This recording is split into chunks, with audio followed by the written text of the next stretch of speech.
the mic's not on. Hello. Hello. I called this stream SpookyVania because I had a couple of platformers or Metroidvanias that had like a kind of more atmospheric feel to them. So thanks for stopping in today. This stream is mainly because Dryden, one of our patrons, had sent in Disinherited for the playtest, which I've been meaning to play for a while.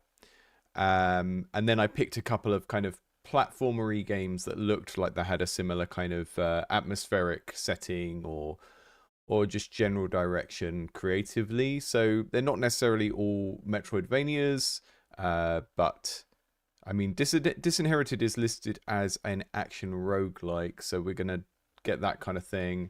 We've got the Fabric of the Mind, which the developer, when they sent it in, they said,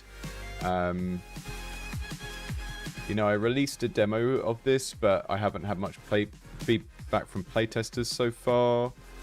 And then we've got something called Climb Out of Hell, which I tried to play a long time ago. I tried to play this last year because it looked really neat in terms of the art style and everything. This is like a slingshot-based platformer where you're like pinging through the level by slinging, and you're a little kind of Calcifer mini demon that's trying to escape from hell. This one looked quite interesting. Yeah.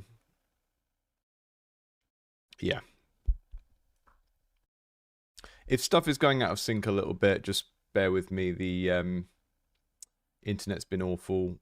I'm having the service provider change tomorrow, and hopefully that will make things better in the coming weeks. We'll see.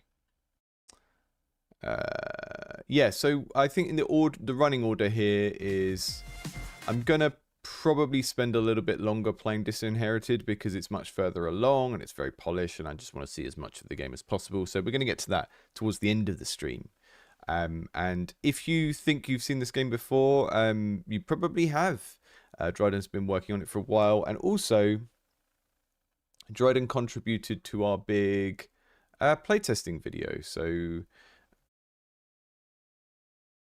I'll put a link to that below if you haven't watched it yet. But rather than doing when we did a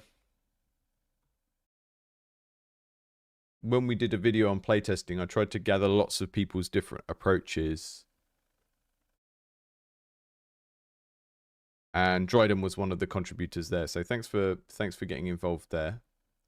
Because I wanted to present playtesting as something that, you know, it's a process that you need to design for your own games as you work through them. And, you know, whether you're working in a big studio or working on your own, playtesting isn't, people can give you best practices, but it's going to vary depending on the type of game you're making, the type of problems you're trying to deal with, the type of blind spots you have, right? Because there might be certain things about your game that you're actually quite good at judging on your own, and other things that you're not. So that was kind of the focus when we made the Ultimate Playtest Guide video, and Dryden, the developer of Disinherited, was one of the folks that contributed to that. So that's going to be interesting to see this after that. I've been meaning to play it for a while. It's been on the list for forever. So we'll get to that last in the stream. I'm going to check out Climb Out of Hell first, then Fabric of the Mind. Climb Out of Hell, I don't think was sent with any particular kind of problems for us to focus on or think about, but we can kind of give some first impressions. I think this is quite far along and quite polished, although I've been sent a private build of that one because there's not a open playtest at the moment. And then Fabric of the Mind was very much like, hey, why am I getting no feedback on this? And I mean, it's quite a kind of Spartan art style. But yeah, we'll get to that one second. So let me just get Climb Out of Hell open, and we can see what we think of that one. And as always, if you're new, just kind of sound off in the chat as you're seeing things and like responding to them.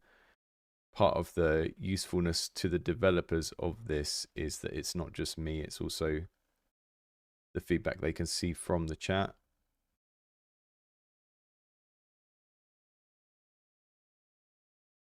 And that should be good to go. Yeah, sorry, when people say Spartan, sometimes they mean like minimalist, like it's sparing, you know, no frills. I don't mean Spartan as in inspired by actual Sparta.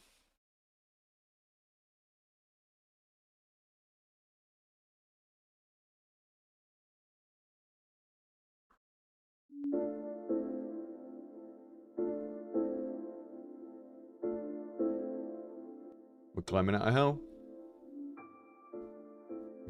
I immediately picked up the gamepad, but then I've remembered it's a mouse game.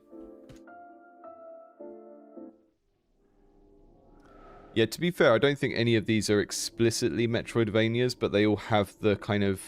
I think a big part of what makes those games work or not is how atmospheric they are.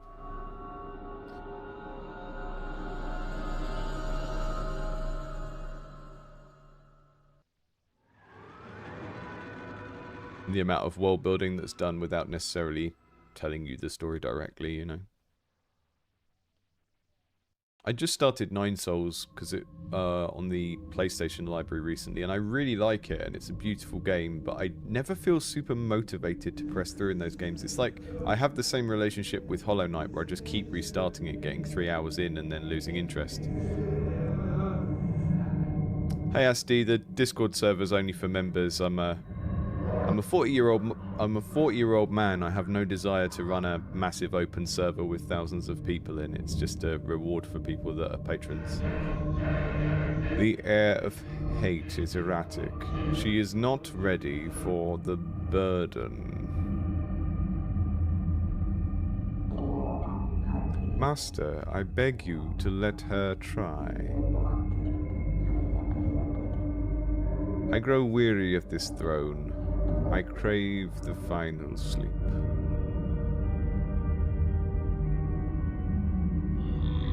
It's decided.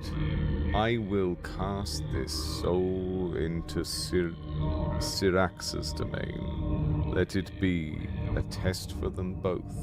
Okay, so our little fire thing is a soul? I think that's what we're playing as.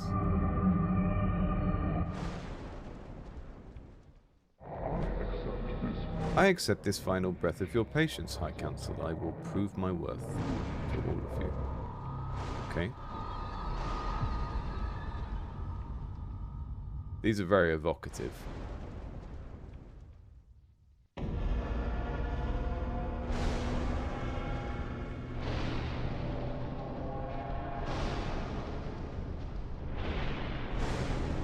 Lovely John Carpenter vibes. Intro there.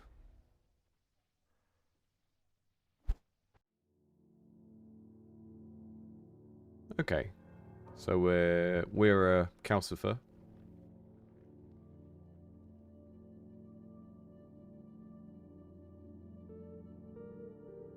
Yeah, I don't mind the parries in Nine Souls. I just don't find it. I don't find it, like, even when I'm playing well at it, I don't find it satisfying, and I don't know why that is. I think it's because the combat style doesn't feel very expressive. Like, I'm not choosing a way to play. There's just like one thing it wants me to do. I think that's the problem that I have with those kind of games.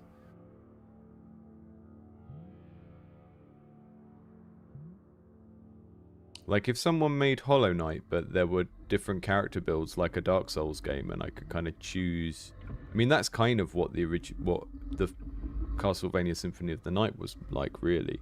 But that's not really an indie scope project either, so... Hello. Are you a pal? I'll just go past you. You can turn the trajectory line on and off with control. That's very nice. Look at that. So I've got my aiming line. This is kind of like the harder mode, and then I can turn the trajectory line on if I want to. I'm going to try and play it without it, though, for now.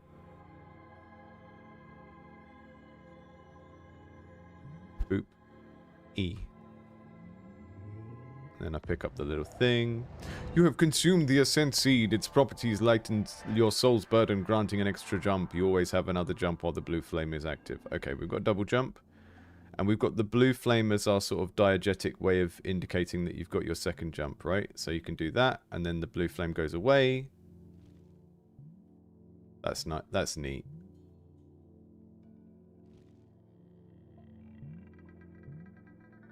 The thing that's great about that is, right, by having this as an element of the character, I mean, it's kind of what they do with Celeste, right, with the hair color as well. In Celeste, they make it so the information you need about what you can do right now is baked into Maddie's character design and the colors of different parts of the sprite. Imagine if we put this like up in the corner here, the information wouldn't be where you need it. Bing, bing. Bing, bing.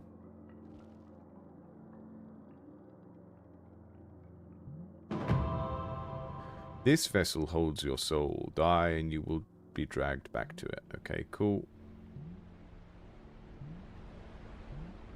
Yeah, look at the level of quality of all of the parts of this game at the moment, and this isn't, like, commercially out yet. And think of how many games you've seen where they're actually already commercially out, and they're maybe playing in a similar genre space to this, and they just don't look or feel as nice.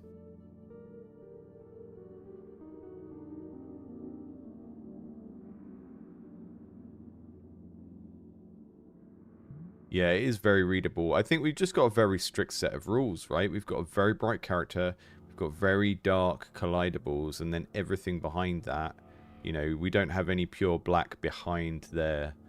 So it is just very, very legible. And also, because the setting allows us to do something a little bit abstract, and it's mostly rock, and, you know...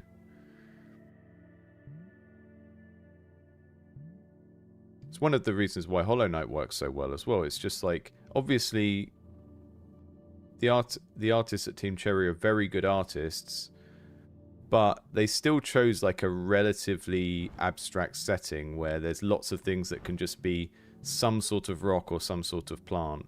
And the things that need to look like a real object because they're modeled on, like, I don't know, Victorian buildings and lamps and stuff are still kind of a bit wonky and sort of Tim Burton-ish. And if they'd gone, oh yeah, this is going to be about a game about realistically proportioned humans in a world with buildings we recognize, that would have made it so much harder to pull the art off and make it work for the game. And that this has got the same strength where, because we're mostly dealing in abstract rock shapes, they can just be whatever shape you need them to be to suit the gameplay at that moment. This is cool. I think the variety that we've got out of the shapes of the levels so far is already really promising. Obviously it's quite visually impressive, but we've hit a point now where I'm starting to think, okay, we've done a lot of sideways jumping, now we're doing upwards, which is quite cool. Whenever you touch a wall, a non-lethal object or the floor, your jumps are reset. Okay, cool. That's what I thought was happening, but see what they've done, they've given me enough time to notice that on my own, and then added the tip in for people that didn't notice it yet.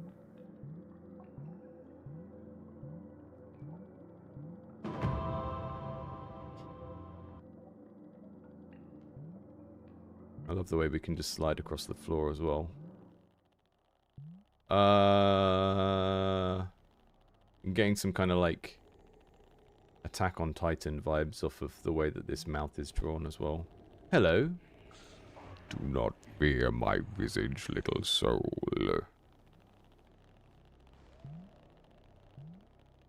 I do fear your visage, I'm sorry, but it's a fearful visage. Get used to it, because you'll find plenty of ugly faces in this realm. Some are helpers, some are predators. You will have to figure out which is which. I love the way the double jump also triggers that little spin. It makes it feel really expressive, like just makes the character feel really perky.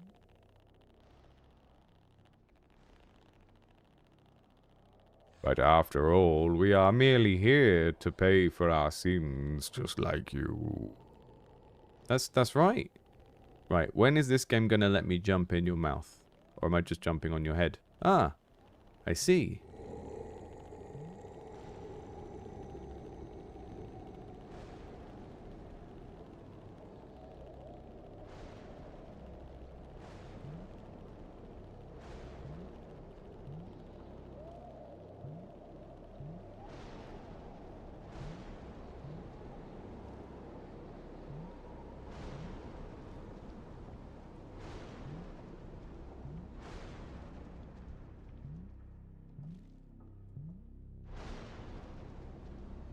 Boing.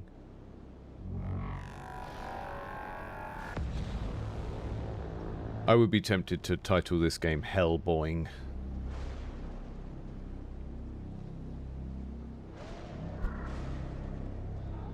Oh no, no! Who dares interrupt my eternal rest? Another corrupted soul cursed by the elders. They are negligent if they believe that a weak soul like yours has any chance in this realm. And who pays the price? Poor Thran, guardian of the scalding pits. Eras upon eras of rest exchanged for work. What a colossal nonsense. Yeah, hellboying. As a guardian, my burden is to guide the challenged to the top. Or as far as their spirit allows. Now enter, the sooner you give up, the sooner I will return to rest. Sleepy Thran. He's a grumpy guy. Oh.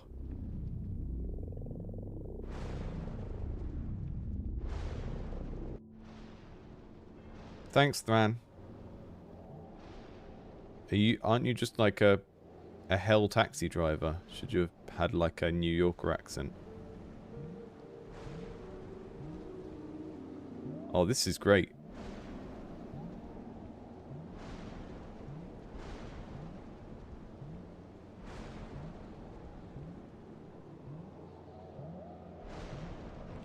This is a really good example of like make the thing the player can do very, very simple and then have external forces acting on it that make it feel different in different contexts. Because now we've got the wind. Yeah, moving the camera distance in and out is a good way of making it look visually varied, even though we're keeping the same color palette all the time as well.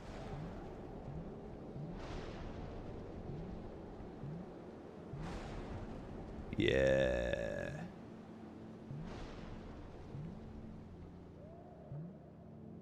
I like the little bit ball of fire. I think, to be honest, they are trying to play a little bit on people's love of Calcifer and Howl's Moving Castle, which is...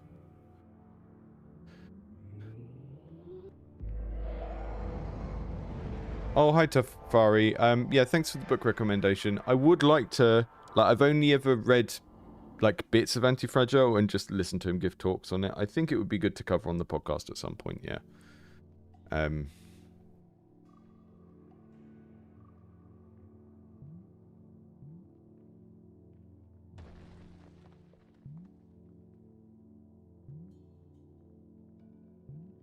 don't know if you already watched Tom Francis's YouTube channel, but he was talking recently about like why they cancelled a game they were working on and started working on another idea.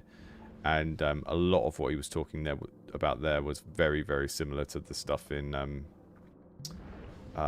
Nassim Taleb's Anti-Fragile. Where it's just like, well, the idea we had was good, but it was like too dependent on too many things going right at the same time. So it was like a fragile idea. So it's definitely the sort of thinking that has that application in games and in project management generally. You know, you want to build the thing that can potentially go in 3 different directions, because then depending on what happens, you've got more options about where to go with it. You know, you need to explode with Q. Great, sorry, I missed that. That's a cool ability. Yeah, so I mean, we are, you know, I don't care too much about classifying these things. I know I put a genre title in the name of the stream, but we are kind of doing the gradual accumulation of new skills that you would get in a Metroidvania, but it's a kind of on-rails platformer, like a story platformer thing, like Limbo or whatever. So it's kind of the best of both worlds, because I like those atmospheric platformers like Limbo. I never played Inside, but they're just a thing that appeals to me quite a bit. But we're doing that with a gradual accumulation of new abilities. There we go.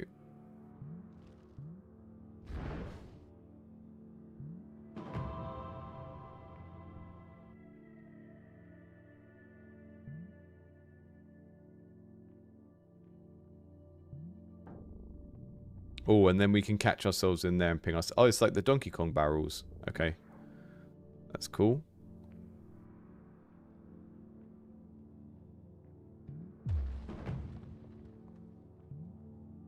Yeah, we're getting a really nice set of mechanics and like little bespoke environmental interactions that don't require you to learn much more. Jump overload warning. What is so? Oh, I missed that. I was just about to read it. Okay.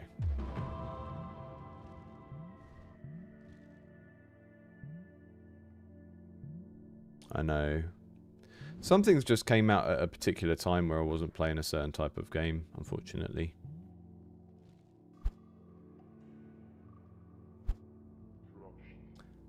You have died 6 times in hell. Thanks for telling me.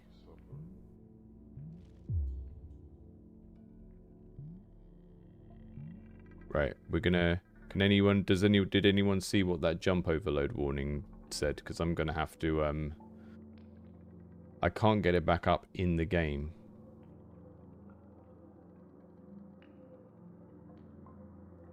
I'll rewind the stream and see. Yeah.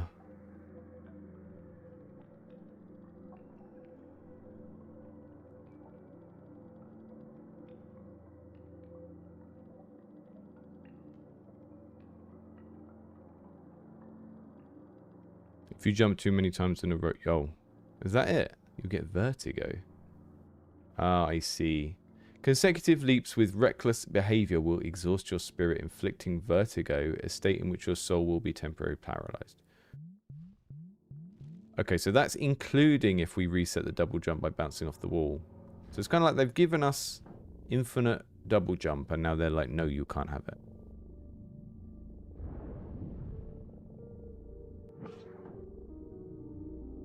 Okay, I'm going to go straight upwards so I can land back in here if I don't make it. Okay, we're good.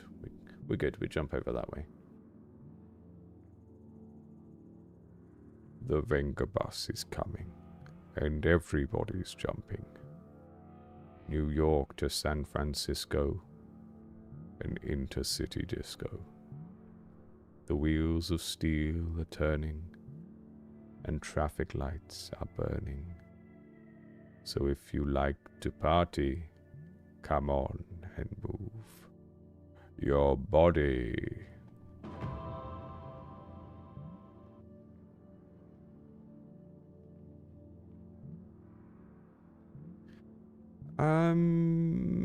I need to check that point about the barrels, because I didn't feel anything strange, and I'm not sure. I'm not sure if the way that it looks like it controls actually lines up with what's happening.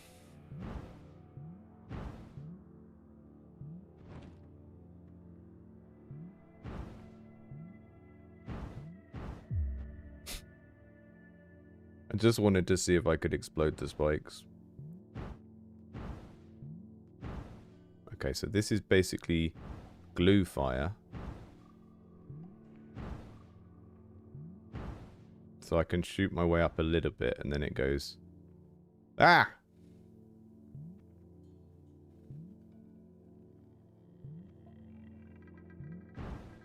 Yeah, I didn't notice that control difference when I was in the barrels, so I'm just wondering if what it looks like is happening on screen actually lines up with what my mouse is doing. But we'll see when we see the next one. I'll keep an eye out for it.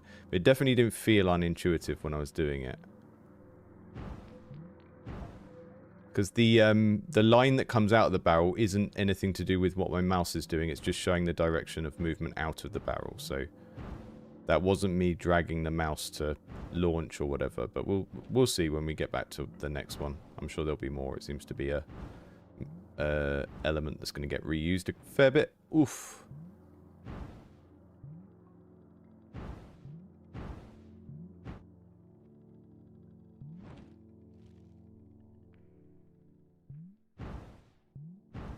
Yeah, I think that part of the point of those is those barrels don't have like a power. Well, they have a set amount of power that isn't controlled by the player, right? Oof.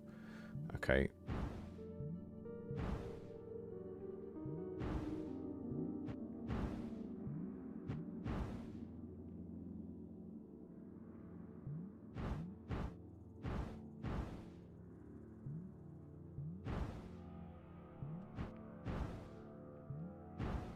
This is great. I hope this gets picked up and goes somewhere. I feel like this is a very good spectator sport game for like the sort of YouTubers that would normally play rage games, but something just a little bit nicer. Yeah, so it does. It points towards the cursor. The UX changes. It doesn't feel wrong to me. Yeah, I didn't notice there was that switch in the way round it aimed. But yeah, it's because this one doesn't have like a user control power. So we moved from a slingshot mechanic to a you know, point and fire mechanic. Feels okay. I could see how it could be jarring for someone, but I didn't experience that, and I experienced it so little that I didn't even notice it had changed. Again, it's kind of a triumph of the art style. You look at the value. So when non-art people, when we talk about value, we're basically talking about how much black or white is in a shade of color on the screen. And again, we've got pure black collidables. And the only places in the screen where you can see anything that's even close to white is like the character, the sparks coming off, and the yellow cursor. And that's really consistent because it's used for this bar as well. Another benefit of the color scheme is that yellow is the brightest pure color. Like if you have pure yellow, it's like very, very light. This makes the whole thing really, really legible. And one of the things that meant is when we switched to shooting out of the like Donkey Kong cannons, suddenly it was easy to understand the switching controls because the game is so limited in how it uses these brighter whites and yellows that as soon as I see another one of them, I'm like, oh yeah, I know that's the thing that I'm going to use to control it, you know? Hey Kyle, hope you're doing good.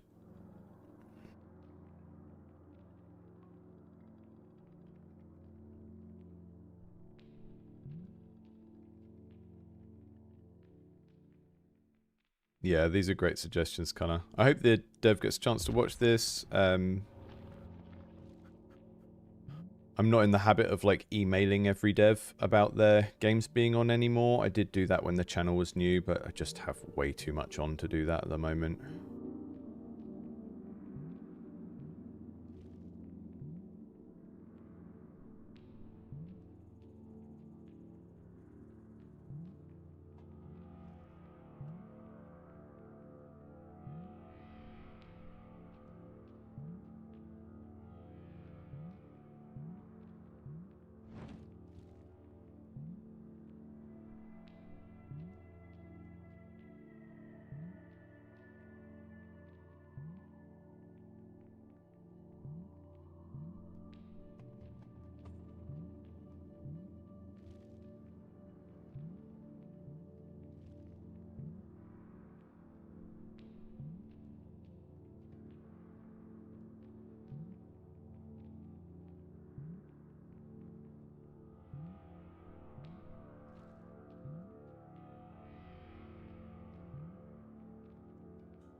Yeah, I think maybe a good way to, like, again, I think the dev needs to watch playtests and see if people do get confused by that switch to the other aiming style, because I didn't experience that at all. But I think if people are watching it and finding it confusing, then maybe someone's going to find it confusing while they're playing. And maybe it also makes it, you know, potentially difficult as a spectator game, which these are usually, you know, that's one of their strengths in the current game market, is that these kind of games do work well as spectator games.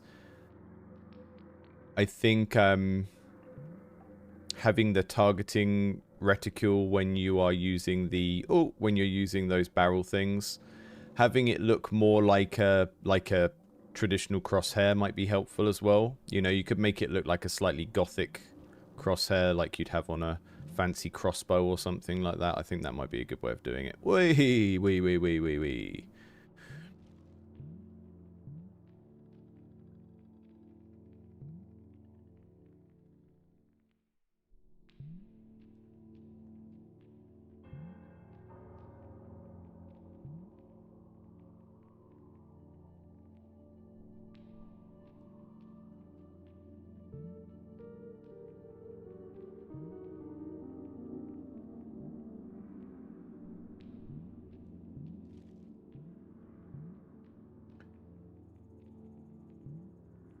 I would love it if we got a tiny bit of bullet time when we're aiming the second jump in the air.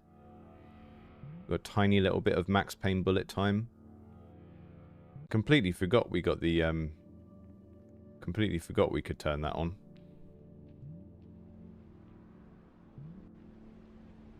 Yeah, the sound design is super ominous. I feel like I'm in a Tool video.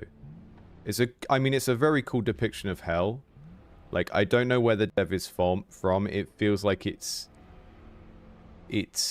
doing a mix of ideas about what hell is, and it's like taking some Eastern influence and maybe like making its own version of hell up, which is quite cool. I love that. Love when they do that in comics and stuff. You know, long time John Constantine Hellblazer fanboy here. I love a weird hell, me.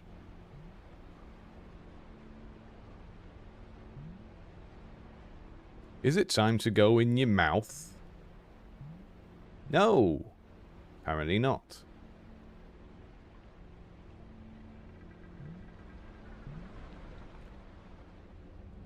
Ah, yes. It is time to yeet.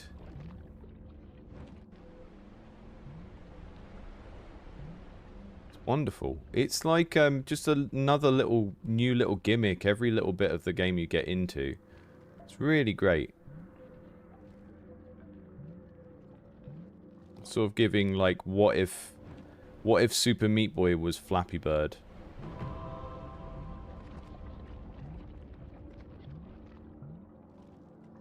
The amount of expression that you get out of this control, and like what it feels like to ping the thing along the ground versus up in the air. Oh, really, really good.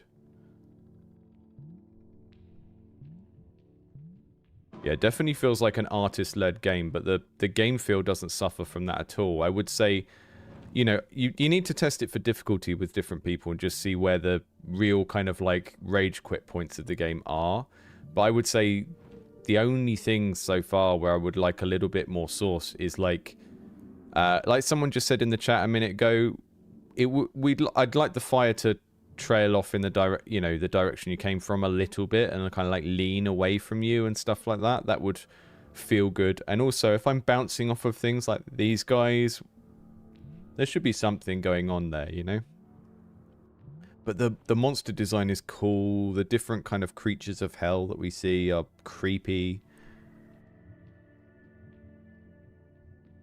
Yeah, when I say spectator games, I really just mean like streamer games. I think sometimes when people talk about games that streamers will like, it gets a bit like, people get a bit into the, you know, silly hacks mode of,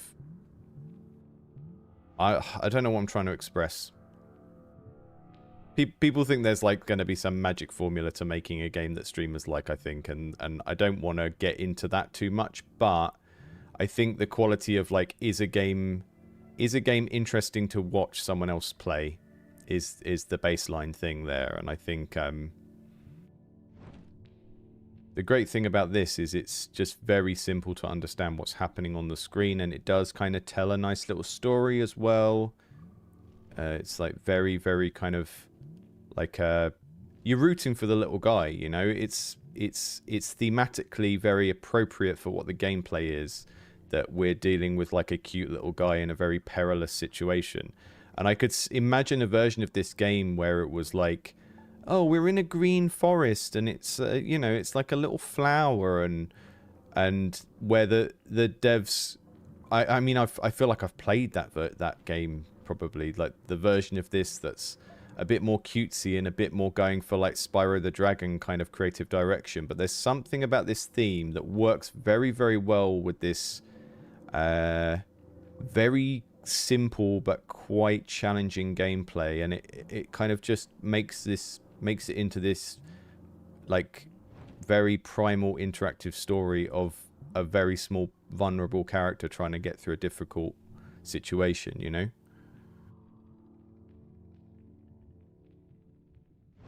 Well, when I say an artist-led game, I just mean a game where it feels like the art is taking the lead on everything else, you know? And I think there are certain types of there are certain genres where that is the norm, And if you want to make a game in that genre, you really do need to have an artist involved as like a lead contributor and not someone you hire.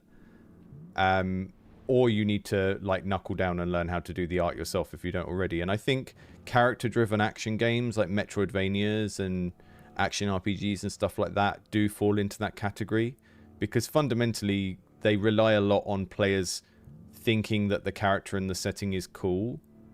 And so often, you know, you go and look through the My Game Failed videos on YouTube, and very often it's like devs that are just learning programming, and then they pick a game genre that really does require the art and atmosphere to be good, and then they're like, no one even wanted to playtest my game. And it's like, well, yeah, you picked a type of game where like the game feel and the sense of like visual coolness and stuff is really, really important, and then you didn't really focus on skilling up in those things. People like to go, oh, but I can't do that. And it's like, well, you can do anything that you want to do, but you have to actually want to do it enough to do it, you know? And people love the Toby Foxes and the Eric Barones as examples. And it's like, yeah, but those guys learnt the skills that they needed in order to make the type of game that they wanted to make. And like, Eric Barone couldn't do art before he did Stardew Valley. And he was just like, well, this is the game I need to make, so I need to learn how to do the art to that standard. And lots of people aren't willing to do that. You know, they'll take the inspirational story about the solo dev who did everything themselves, but then they just sort of assume that they had some sort of baked-in talent rather than practicing for X amount of hours every week. Yeah, I think one gameplay thing I would really like is when we're clicking the extra jump in the air to get a bit of a slowdown. I know it would make the game a bit easier, but that I'd like that as an accessibility option, or as something that we can like unlock or use as a resource in the game. I'm not sure, but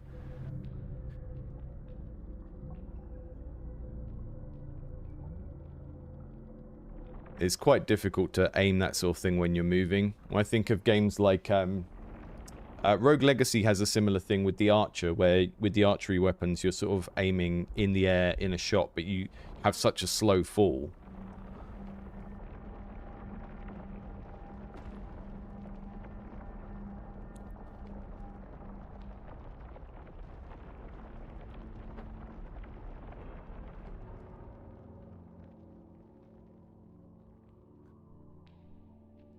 Yeah, I think some of those things like make a few more little kind of helper mechanics, because like you said, Bernard, it's probably not supposed to be a rage game, right? Because this is not what rage games looks like.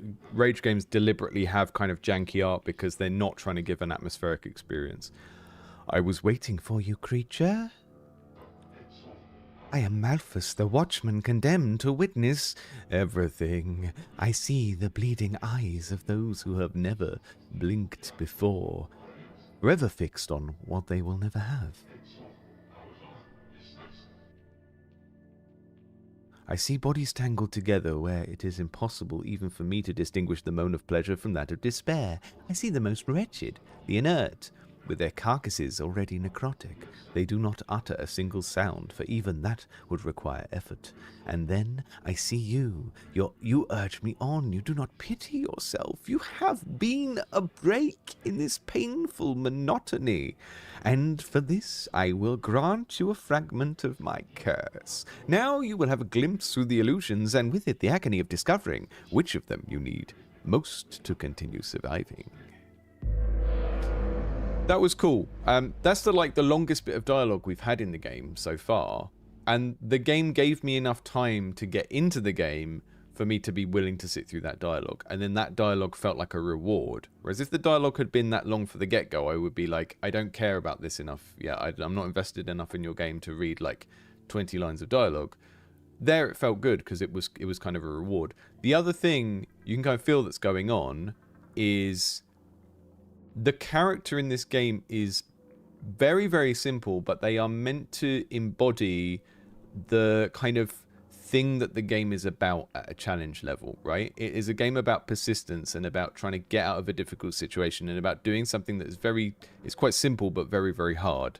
So even in that situation, the interaction we had with that character, what did that scene of dialogue do? And I've done this before. Like the first game I worked on, I had to like plan and write a bunch of dialogue, and we would do like they do in Hollywood, it's like, what is the scene for? What is the function of the scene? What do we do here? And it's like, in this scene, we learn this, and the relationship between these two characters develops or whatever. And what that scene did is, okay, we get introduced to an interesting character in the world. We hear some spooky Dark Souls NPC ass stuff about hell. And then we're kind of commended for our chutzpah. And it's kind of really reinforcing what the game is about and what the character represents in the game, what the character that you're playing represents. And I think with like character-driven games where you're like a little mascot cartoon character, it really is worth thinking about what does the character represent and like how is that put across in everything about them. And in this, it's like the character is like small and vulnerable and cute, but also they've got this kind of energy and they're going to get through it. But even if you think back to things like Sonic the Hedgehog, that's a game about going fast and like this kind of like slightly kind of edgy, reckless, speedy behavior, right? So when you look at how Sonic is designed and like the attitude in the face and everything, all of that stuff kind of comes across. It can be more like functional. Like if you look at Shovel Knight, like you look at Shovel Knight and it's a knight. This is like a heroic character that can beat stuff up. They've got a shovel. Okay, we know the main mechanics of the game straight from the get-go. And 90% of the time, I think, when you look at these kind of character-driven action games, whether they're platformers or Metroidvanias or anything, you look at the character, and if you can't immediately get a sense of what the attitude of the game is and what the character can do, then that's usually some sort of failure of character design, because the character should tell us something about its functionality just from looking at it before we even see it moving around in the game. And if you do that, then you get a bunch of additional benefits, because we can have like the character in the capsule art or on the front of the box, and you can see Shovel Knight and you go, oh yeah, it's a game about a guy that hits people with a shovel and presumably also digs, because otherwise why would it be a shovel, right? And it's a very good kind of, I don't know, I think this game is a very good example of like a very holistically designed game. The game design, the core mechanics, and then all of the creative direction and the storytelling and the atmosphere, everything is pointing in the same direction. You know, we've got a game world which is very inhospitable, and that's from a gameplay perspective, and the characters that we see and the creatures we meet and all of that. And then we've got game mechanics that fit that absolutely perfectly. And this might not be to everyone's taste, but I think it's just a very good example of doing these things.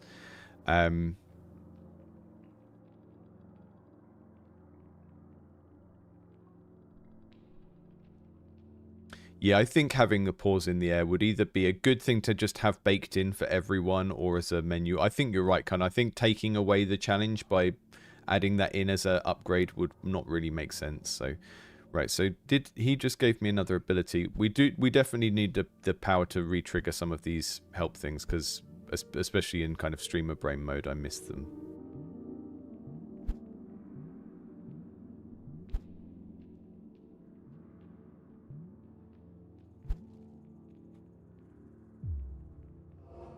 Yeah, there we go. So W shows us, so we've got a vision ability now. W shows us a hidden path. Look. Very cool. So we've got, again, this is kind of what I meant by an art-led project, right?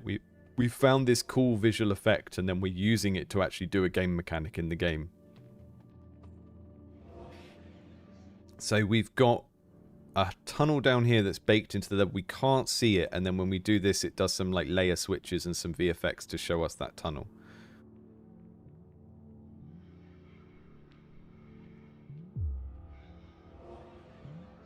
Also changes the collision of some of the stuff around it. Right, I'm going to move on to the next game in a minute. This is great. I'm really glad I got a chance to play this. And look how polished and how far along this is. And the developer doesn't even have a Steam demo out for this yet. This is still like a private build. And it's just so focused. You know, I know it's kind of a hard sell as a game because it's so linear and everything is just like, can you get through this bit? It doesn't have like the thing that Celeste or Meat Boy have of, you know, choosing the next level and going back to levels and stuff, because it is much more of a sort of atmospheric, story-driven platformer like something like Limbo or Inside. But I also know that people love those games. They love Limbo and Inside, and I think most of the games I've seen that aspire to be like those kind of bite off more than they can chew in a bunch of ways. Like, for example, having humanoid characters. I think having a weird little fire guy in a world full of non-human strange monsters and stuff is really doing this project a lot of good, because it allows it to be a lot more varied, and we don't have to focus on having a bunch of plausible human movement animations and stuff like that. Oof.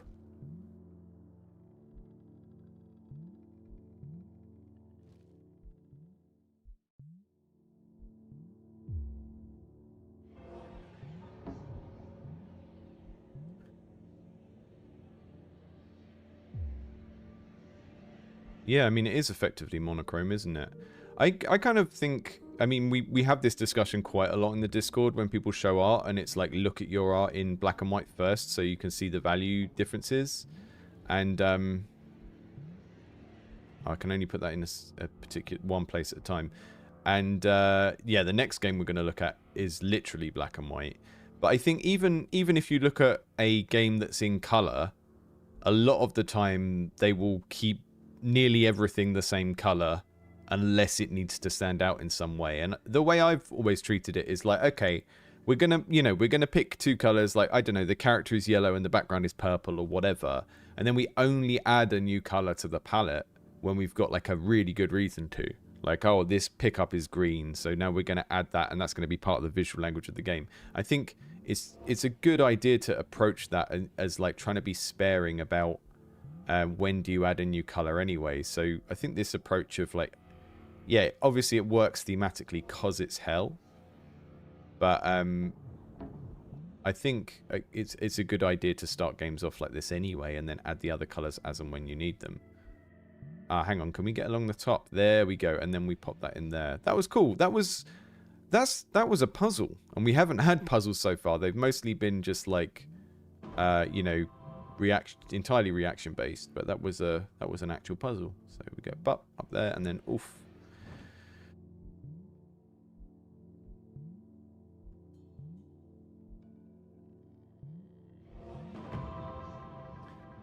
Kind of said I'd got taught the hierarchy is silhouette, shape, value, color. So that there's hierarchy in terms of like, what do people read most quickly? So we do read shape very quickly. I think the difference with video games is that value is like, how much does the thing jump out at the screen, right? So when we talk about like, how do you build a... In graphic design, there's this concept of visual hierarchy, which is basically like, you have an information hierarchy on the screen, which is like, what is the most important thing that we want people to pay attention to? Is something dangerous? Is there something where you need to really pay attention to what state it's in, like if an enemy is blocking or something? Is there something that is valuable, like a treasure? And those things are important, so we want to push them up. They are important in the information hierarchy, basically, like, what's the most important information in the game about the game state? And then the visual hierarchy is like the kind of visual tricks we do to like make things look more important or look less important. This game is doing that incredibly well. And then kind of was saying there's like this hierarchy. I think the hierarchy shifts depending on what you're doing. So I think the reason why value is so important in a game, which is like how bright white or black the color is, regardless of what hue the color is, like how much white does it have in it, is that it kind of draws the attention very, very quickly, just like movement.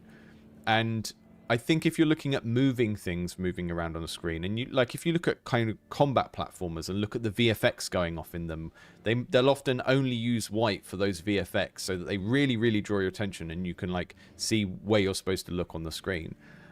There's other things like the shape of things that let you identify what the object is, right? Like we can tell, now that we've played the game a little bit, we know that this is one of those cannon things, and we know that this is a checkpoint. We know that because of the shape, even though they have a lot of qualities that are quite similar to each other otherwise. This moves a little bit faster, which kind of aligns with what it does, because this is like a static thing. This is a valuable thing, but it's a static thing, right? It's our checkpoint that brings us back.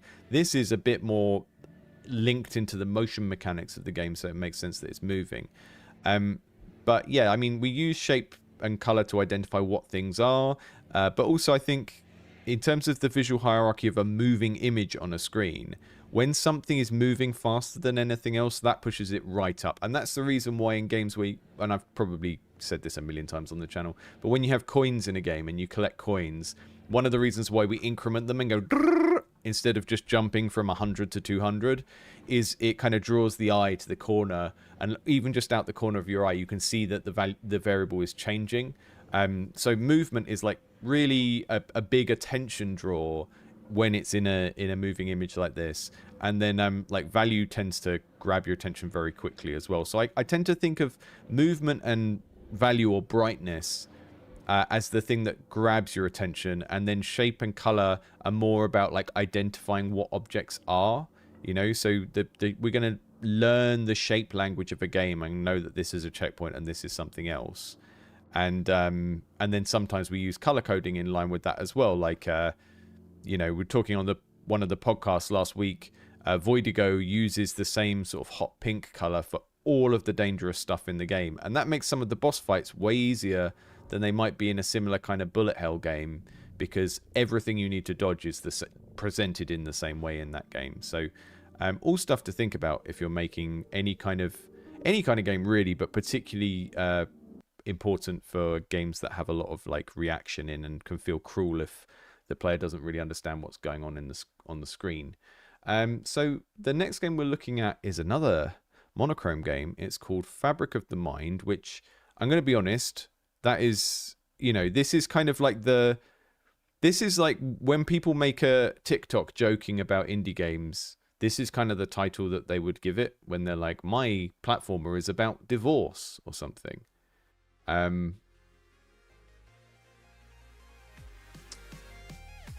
So let's have a look at the Steam page, because so this was one, the dev put out a demo and then they just said they haven't had much feedback. So I mean, I think there's the elephant in the room, if we don't address it, is just that this doesn't look super appealing, like as an art style.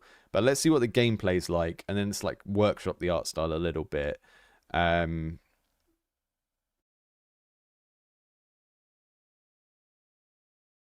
Fabric of the Mind is a fast, atmospheric platformer focused on fluid wall-walking movement, environmental puzzles, and an interconnected world where you uncover a dark, optional story through explanation and environment-driven gameplay. This is quite a good, clean description of the game, but I feel like it maybe is over-promising a little bit, because, and I feel like some of these things might be conflicting, like a fast atmospheric platformer. Like I can see how this would be a fast action-driven game when I look at the screenshots. This guy's creepy. This is a creepy little guy. But I'm not sure about the atmospheric part, and I think maybe those just push in different directions. So even if you made the art really, really good, which at the moment I would say that this art is utilitarian, you know, and that's kind of my kind way of saying that the dev's not an artist, but they had a go and they did their best, but they didn't necessarily like sit down and train and watch like a billion how to do pixel art videos or whatever, but they kind of did their best with the skills that they already had at the start of the project. Okay, can I use I can use a gamepad on this one. But I think there might be a bit of a clash there, where even if we made this game look really, really visually beautiful, it's like is it a skill-based game, or is it more of an atmospheric enjoying the journey thing? Because I think the last game had that quality where it's like, okay, it was difficult and it was challenging, but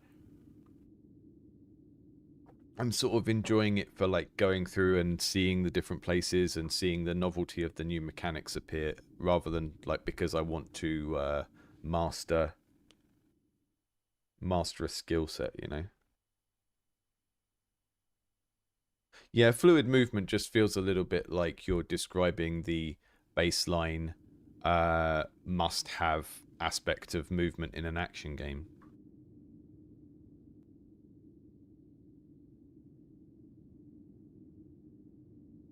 Okay.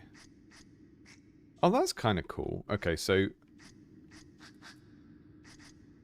we've got a blob, we can jump, and then we sort of stick to the sides and we move on the walls and stuff.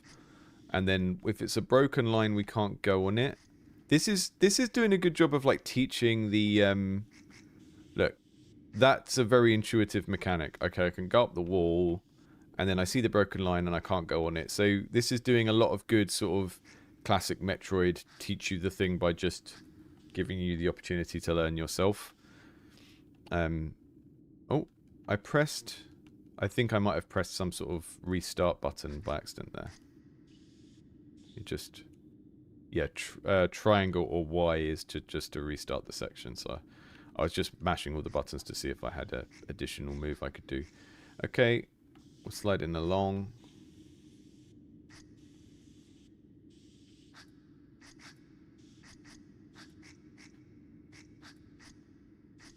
Character movement is cool. We're a blob.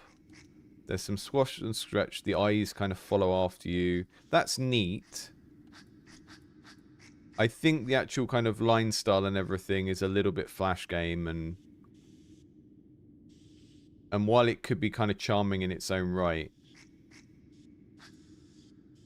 it doesn't scream like a game that someone would pay money to own, you know?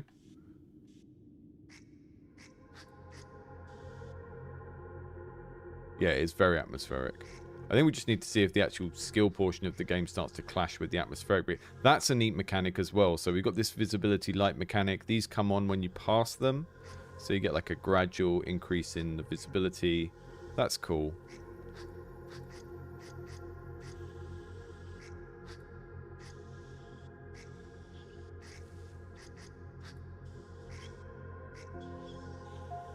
You know what I think they could do with this? If they just sort of like kept the black and white but tweaked it a little bit.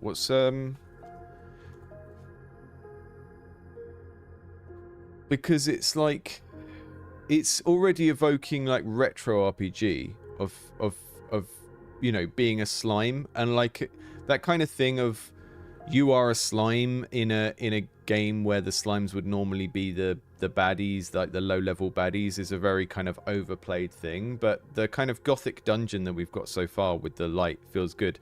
But I kind of feel like if you kept the same colors and put a little bit more scratchiness into the art and it looked a little bit less MS Paint, you could do something like this. Escape from the Dark Castle, this is just like a very retro tabletop role-playing game art style. I mean, it seems to be a blob.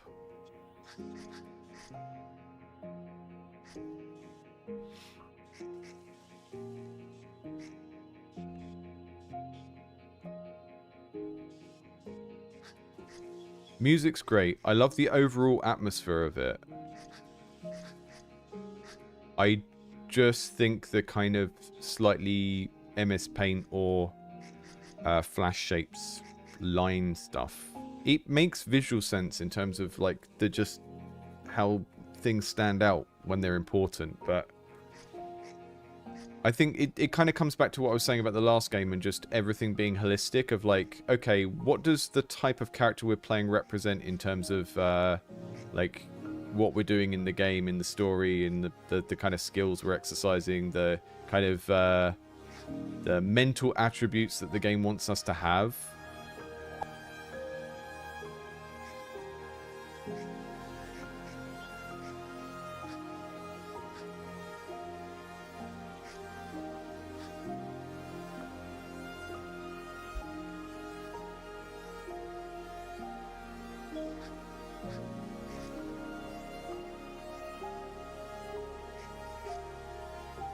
We're doing sort of slightly kind of almost, yeah, like 80s dark fantasy movie music. It's Stranger Things music, which could work with this kind of black and white lo-fi thing.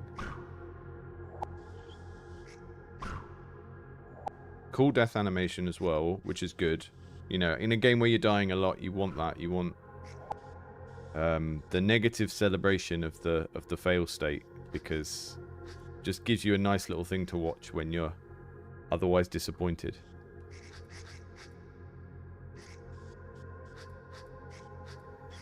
Got a little double jump to make it across pits like that.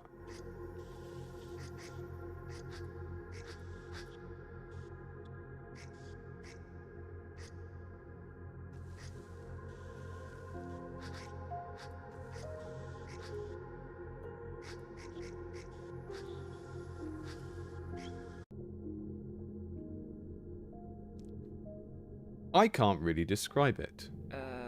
It's like there is fog in my head, and I'm tired, really tired. Dr. Thornton, I see. Is there anything in this fog that you can focus on, Nick? I don't know. I feel like I'm responsible for something really bad. Okay, so are we doing like a slime in a dungeon platformer and then some sort of parallel mental health allegory? Because, I mean, that can work. Just whether or not you can make people care about it, you know? Or like what proportion of people you can make care about it.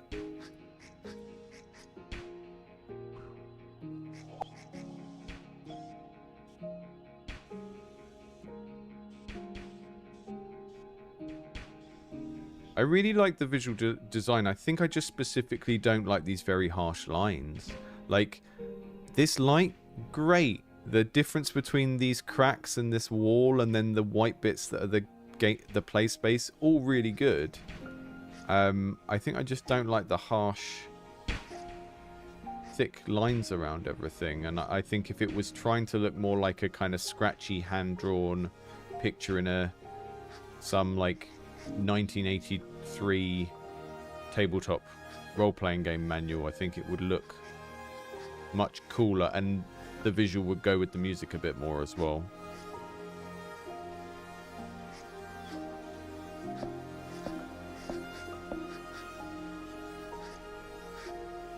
So we can't go that way yet.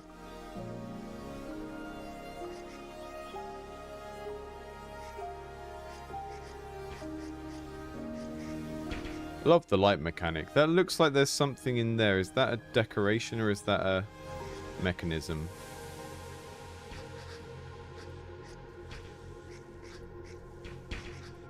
One thing I like about the lights is it's almost like they perform the traditional function of having like coins to collect in a level, but instead of just having an arbitrary pickup, we've got something else to like make us go around all the corners of the level, and it relates much more closely to, you know, what we actually need, which is visibility of stuff around us. So you don't need to light all the lights, but it becomes like quite a satisfying thing to do.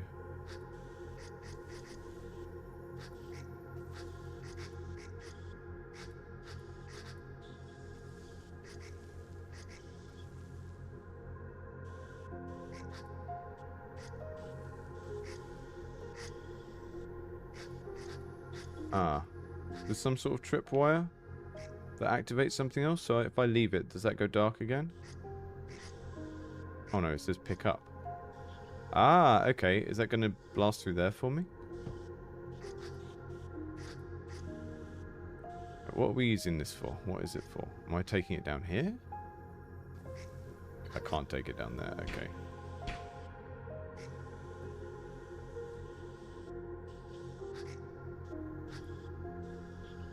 Yeah, I like the idea of a shader that does hatching. Just something a bit scratchier, and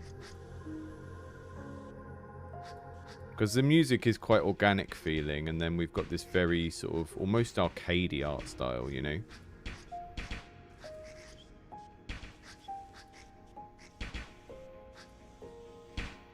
Like, I'm a Flash era games person. I don't have a fundamental problem with this style of illustration, but I think trying to make a kind of a bleak, moody game out of it, which this is, feels like a slight missed opportunity to when you could do something a little bit edgier with the line work, I think. But yeah, that's just my gut feeling about it. I think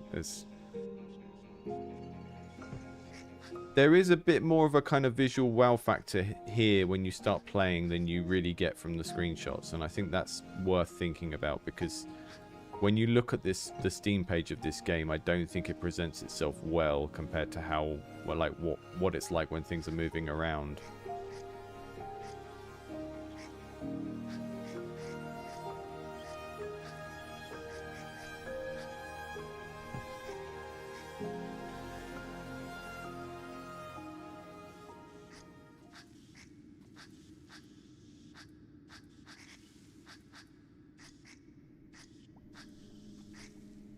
Right, let's see where these story fragments go. Dr. Thornton. Hello? Hello there. I assume you're Nick. Yes, that's me. Do not be shy. Come in and have a seat. Oh. Your teacher already told me that you might stop by here soon. So, Nick? How are you feeling today? It seems like we're getting like therapy sessions through the story. And I don't know. I'm not totally averse to having this dungeon platformer and then like a story about the real world outside of it. But I think it's going to feel quite flat for a lot of people. And I think, yeah, like Maui just said, this is better than the name and the store page convey. Yeah, like for example, the Fabric of the Mind. And I'm not saying this because I feel this, because I think the Fabric of the Mind could be a good title for a game, right? So I'm going to say something quite harsh in a moment, and I want people to understand that that harshness is my perception of how most other people will see this rather than my own thing. Because I don't think the Fabric of the Mind is an inherently bad name. I don't think this game looks inherently bad, although, like I said, I don't like the line work. I think everything else here is kind of cool. But I think when you combine this type of name with this type of game, you get a kind of a stock trope joke about pretentious indie games where it's like, it has these lofty goals of having like a long name like The Unfinished Swan, and then you look at the game and it's like a Flash game or a pixel art platformer or something like that. So it feels like you're playing up to a lot of stereotypes in an unaware way. And people are just going to look at this and dismiss it immediately because they feel like it's pretentious, right? And I think if we're doing like, you're doing this unrelated game and then you're getting fragments of someone's therapy sessions from another world, I could see how that could work for someone who was really, really into this. But I don't feel like it's going to sort of hit for most people, right? And like we look here, there's like a bookcase. It's a kind of a dark fantasy setting. So why not just have it so that the therapy sessions you hear don't have modern names? Give them names that sound like characters that belong in this world of candles and slimes and monsters, you know? Give the, if that's a therapist, you can keep the dialogue exactly the same and give them like a priest's name, like brother something or father something, and make it feel like it's something happening in the same world. Because even if you want it to be this kind of mental health allegory about someone going to therapy or whatever, it's not going to hit for most people. So if you try and align the bits a little bit more, then maybe it will feel a little bit less like just all of these joke memes that I see about, you know, all indie games are a pixel art platformer about grief or whatever.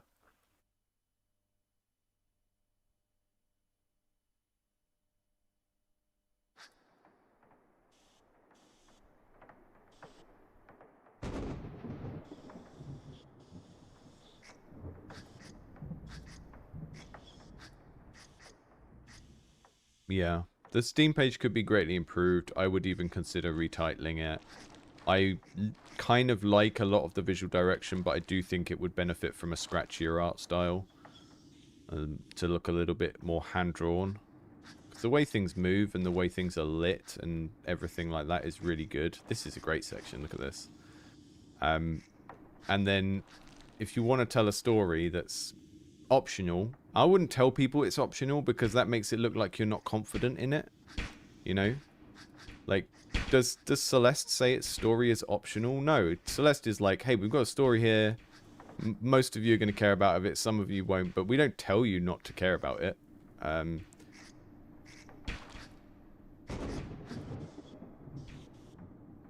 then I would try and integrate the story into the game world a little bit more, in the sense that I just don't.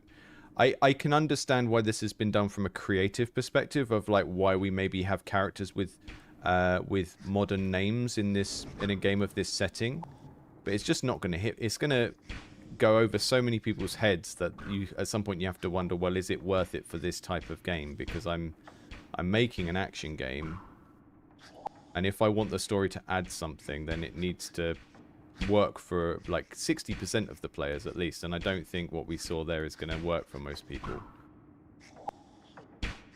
And just like giving it an obtuse title that sort of suggests that the game is taking place in someone's brain, or is like a metaphor for something taking place in someone's brain because they're depressed or whatever, is not.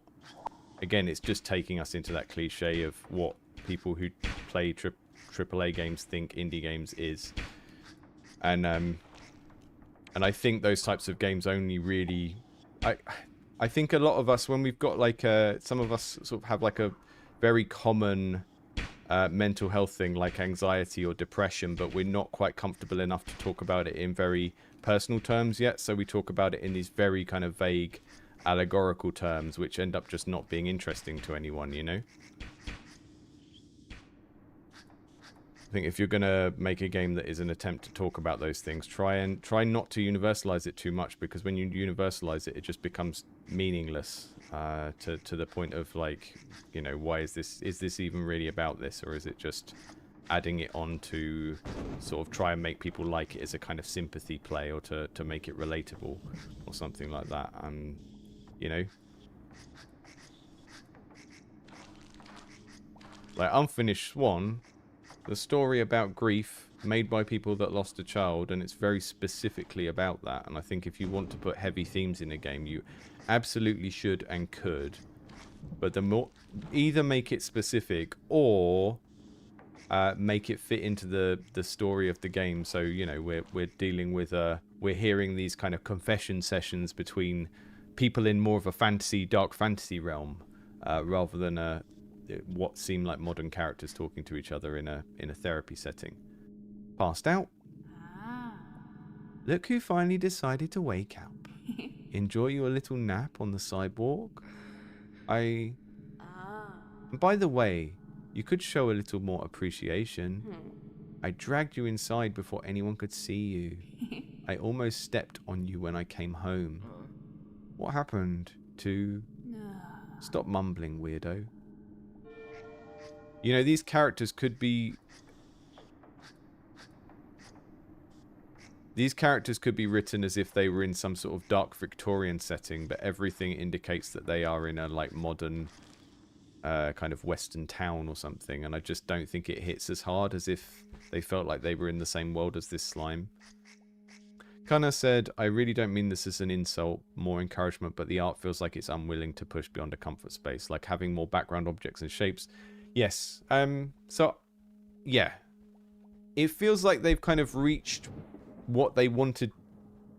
I mean, we see this a lot with games where people are, like, just doing their best at the art and then they don't, like, push beyond that. I think when you are... If you're trying to make something and you're learning the skills at the same time, you usually have to do more than you think you need to do and then throw it away. Okay, it applies to everything. Making art for games, you know, writing songs for an album... the better you get at these skills, the less stuff you have to throw away. But you still have to do stuff and throw it away. And like, when I'm working on the art for my game, I probably throw away sort of 30 to 40% of what I do. And the stuff that I haven't thrown away, I've iterated on multiple times to get it how I want. And sometimes that happens at the level of like the entire art direction of everything you can see on the screen. Sometimes it happens at the level of individual assets. And sometimes it's more to do with like overall rules, like...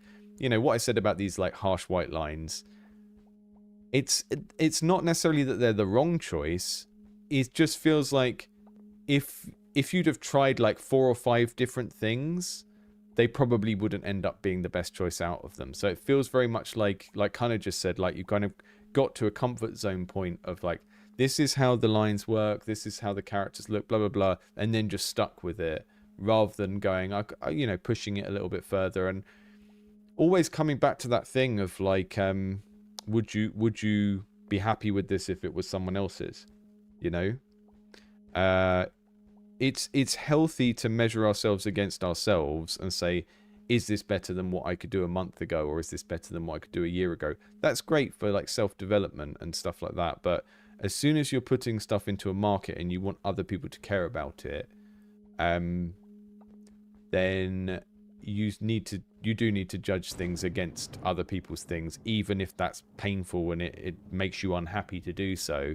You know, like, if I'm singing in the shower and I feel like I'm singing pretty good, that's great, because all I'm doing is singing in the shower. If I'm singing in a venue and 30% of the notes I hit are wrong, it's going to start being a problem, because other people are listening to it and they're there to hear someone sing notes that are right.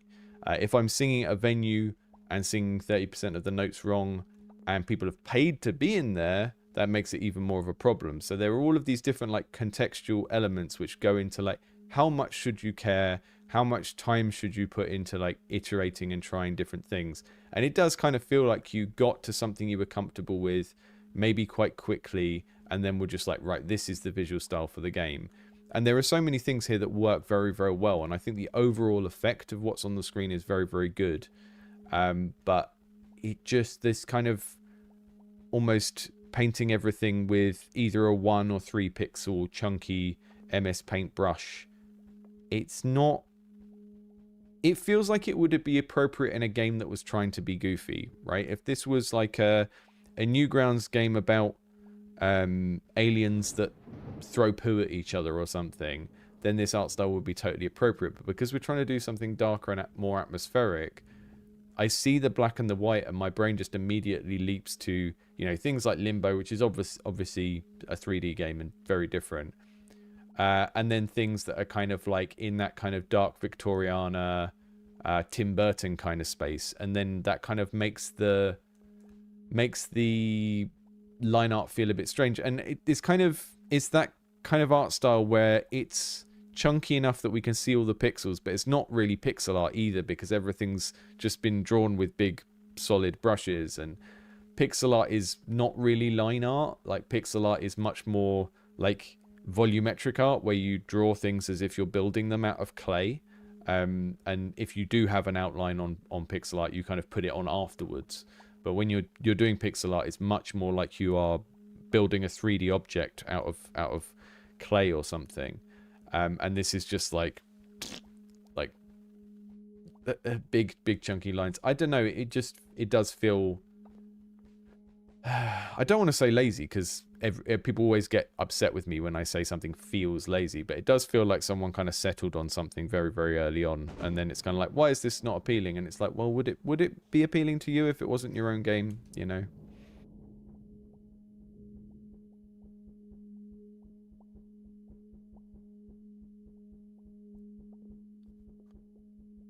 Emily. Why don't you tell me a bit more about your sister? Okay, so Emily is Emily is the character's sister, and Emily found the character passed out outside the house and brought them back in the house, and now Emily is going to therapy. Oh no, this is Nick talking about Emily. Okay. About Emily. Emily, yes. Well, she thinks that I am a total loser. That I exist just to annoy her. Did she tell you that? I know that's how she feels about me. That I'm a pathetic, sad loser she tries to avoid at all costs. Do you think she is right? Sometimes. Okay. The story fragments are pretty good. I just, you know, they don't totally fit. Uh-oh. Uh-oh. That was cool. Seeing the monster ahead of time. Gonna break in now. Oh, we're doing... Oh, we've got to run past them. We're doing the Resident Evil dogs. This is great.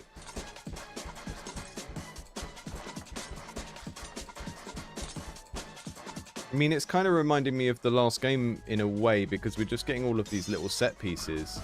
And we've kind of switched mode from just sort of atmospheric puzzling into a chase scene.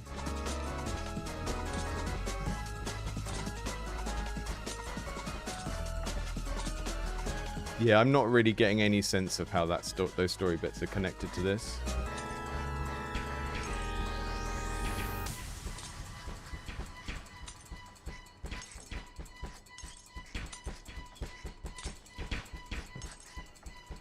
That's a great chase scene. Look at that. We had like the puzzle we did earlier, but integrated into a new context where we need to do it much faster because of the chase going on. Oh, that was difficult. Okay, I nearly pulled it off first time. So we need to go and get the laser, carry it along. This is a wonderful sequence. This is very well made. Obviously, it's incredibly linear, but it's just a great, like, we've taken a bunch of stuff we've already done in the game and then given it this much more kind of adrenal feeling because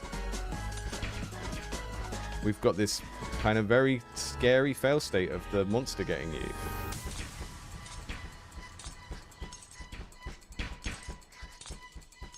I think just taking all those puzzles we did earlier and putting bad guys that float around in them wouldn't have been the same as like having this almost survival horror moment of like, you know, the guy's looking in through the window and if he gets in when he's near you, he'll just kill you in one. It really changes the kind of flavor of what's happening here.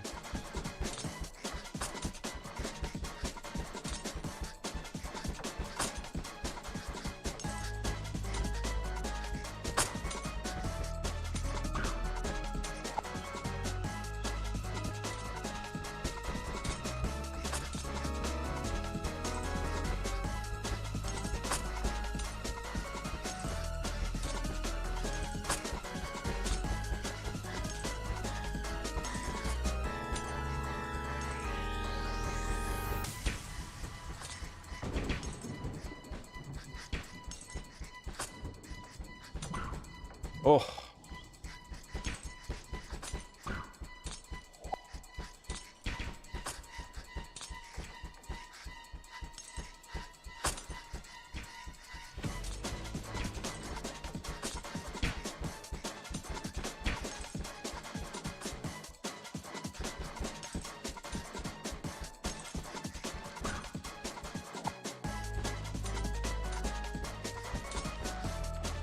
Retries are nice and quick. I don't seem to be able to trigger a double jump after that last breaking platform. There we go. We're good. Oof.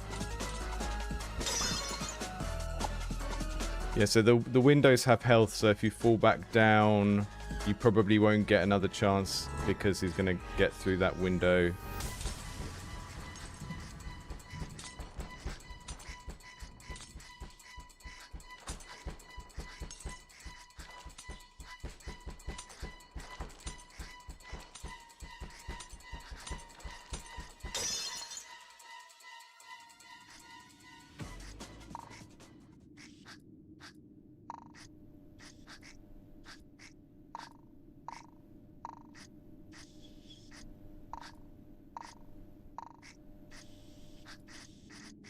Oh yeah, we did see those, yeah, the gradual windows, and now we're scared of windows, right?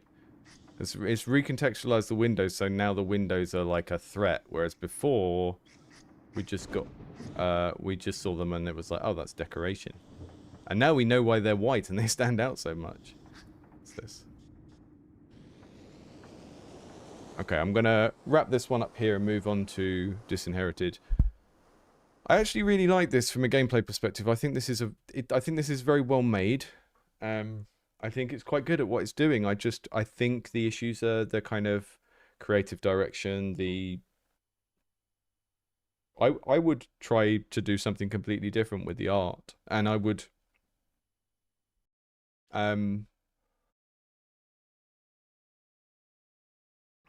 I think what you're trying to do with what feels like mental health stuff in both the title and the story is kind of taking over the identity of the project in a way that's letting it down, if that makes sense.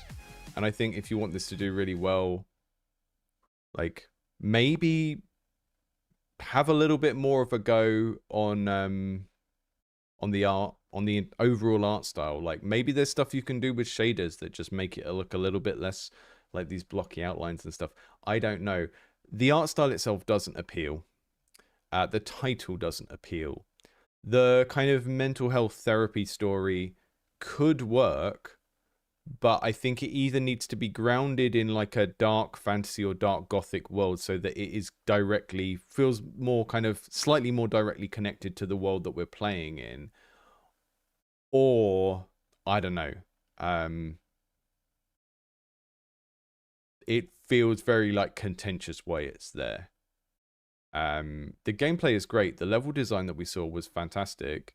That chase sequence after like levels of much kind of slower, more ponderous kind of puzzle platforming, great. Let's look at the trailer as well.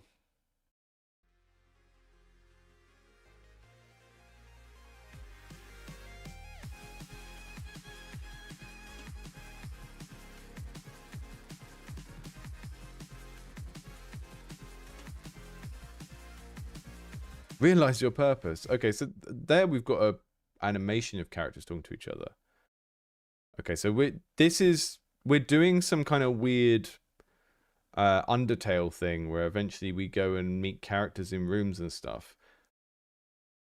I don't think this music is kind of mis-selling the game as well, because I think the appeal of this game is that it's atmospheric, and then we're doing like, you know, EDM that belongs on like an anime action game or something.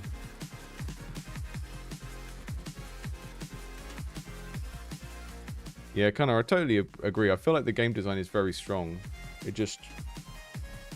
It's incoherent, you know? We're being presented with a game that kind of says it's going to be about psychology and mental health and stuff. And then it is in these moments where we read a bit of story that seems to not have anything to do with the game. And I think what you're trying to do is gradually bring those things together from what I can see in the trailer, so that at some point the relationship between the story fragments and the platformer kind of makes sense and snaps into focus. But I think that's probably too much of an ask for people for a small unknown game to kind of wait that long, you know?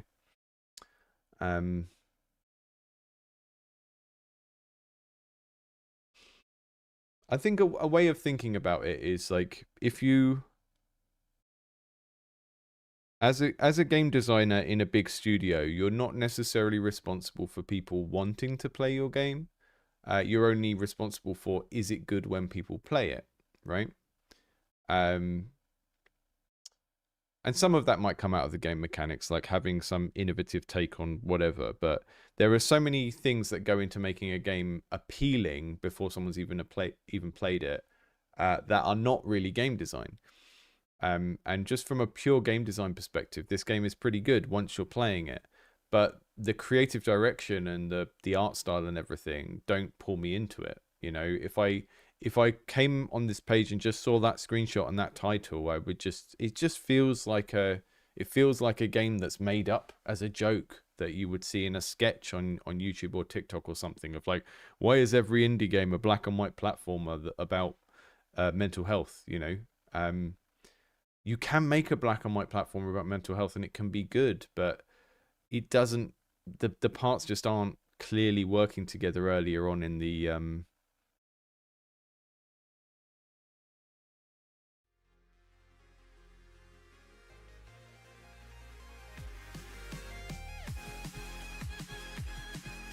connection between them isn't obvious, and then you're doing stuff like advertising it with this really heavy music, which the music that was in the game felt right. It felt like it fitted the scenes we were in. This doesn't feel like it. You're trying to do this inspiring thing with the realize your purpose, you know, and it's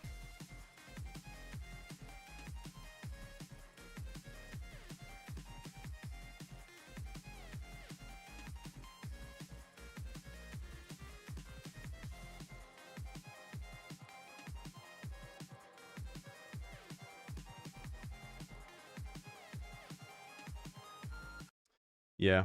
I'd like to play more of it. I think there's just some stuff that just doesn't feel like it goes together.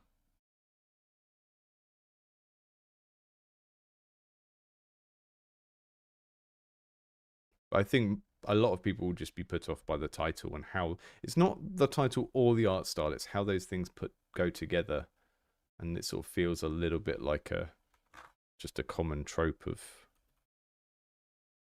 what people that don't like indie games think indie games are, you know?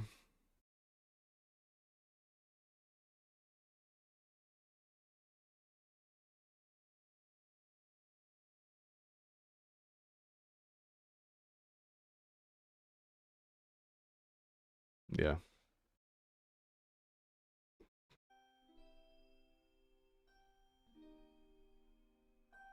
Right, let's check out Disinherited now. So this is a kind of platformer roguelike. I think it has a relatively unique combat system because there's a lot of like throwing objects around. Eternal life. This will and testament shall be rendered as useless as you are. Samuel, you have made nothing of your life. So of my vast fortune, I leave you nothing.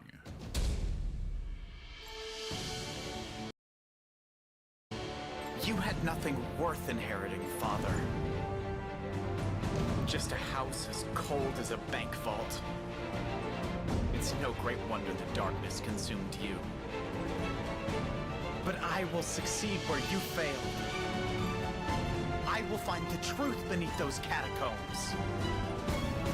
I will claim the eternal life you were so desperate for. And I will prove you wrong.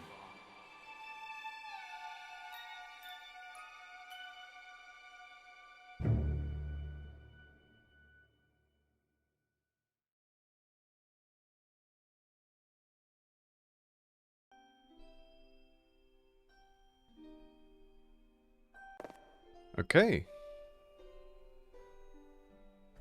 Let's check out Dryden's game. Pretty sure Dryden did the voice acting in that intro as well. Dryden is one of those people where as a content, if you've watched the playtesting video, as a content creator, you just kind of get voice envy from certain people when you just hear how they speak and the kind of tone of their voice. I got some real bad voice envy from Dryden previously when we did the playtesting video, and it's kind of at play there. It's just got such a rich radio voice. It's just like when I do my Vincent Price or Matt Berry voice, but that's just like what his actual voice sounds like all the time. Maybe I just need to train myself to talk like this all of the time, and then... Okay, so we've got a little staff we can whack things with. We've got jump.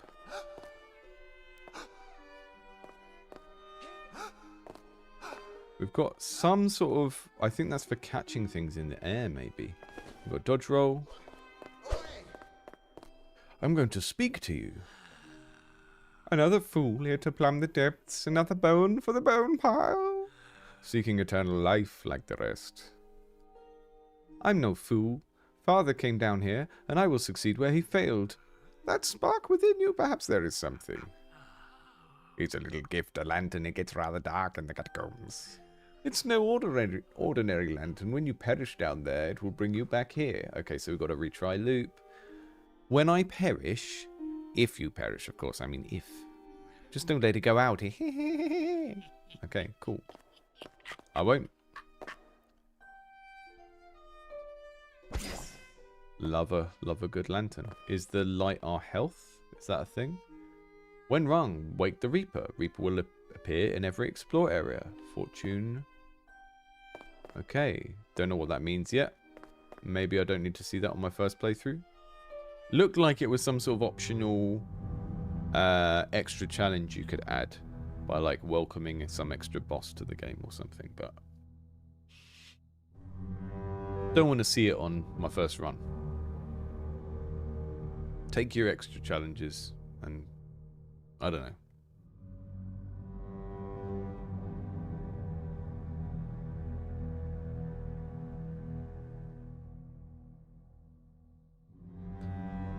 Exploration. Oil burns down to light the route while death resumes its cold pursuit.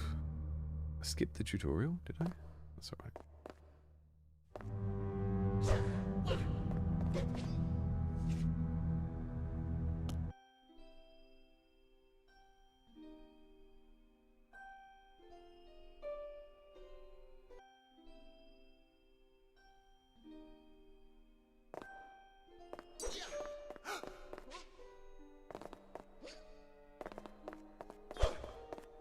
Oh yeah, I see.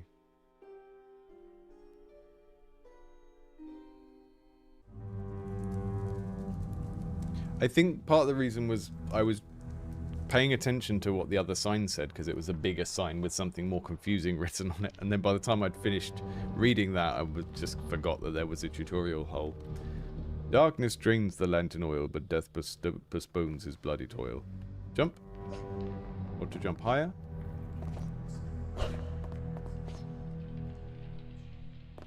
Climb. Okay, so dodge. We've got a stamina resource, and both climbing and dodge roll. You use the stamina.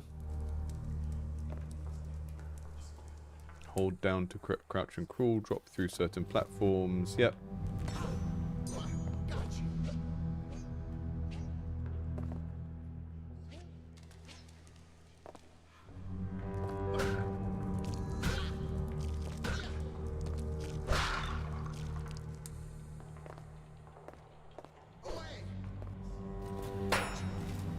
Projectiles light up when they're in a place where you can bash them.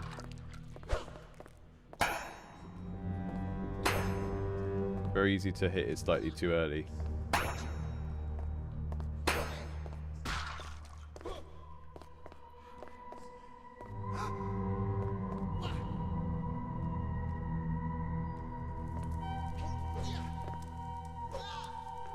How do I throw the thing that I picked up?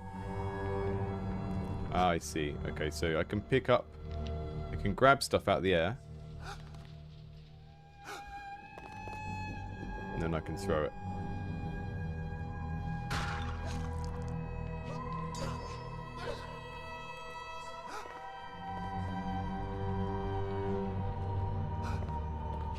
Music's really creepy. Very atmospheric.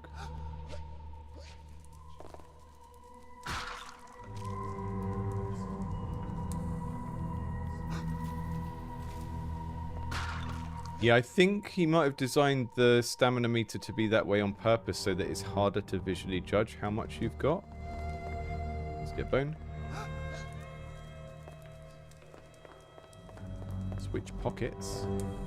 Ah, okay, we've got pockets up in the top left. We can take an item and we can put it in our pocket.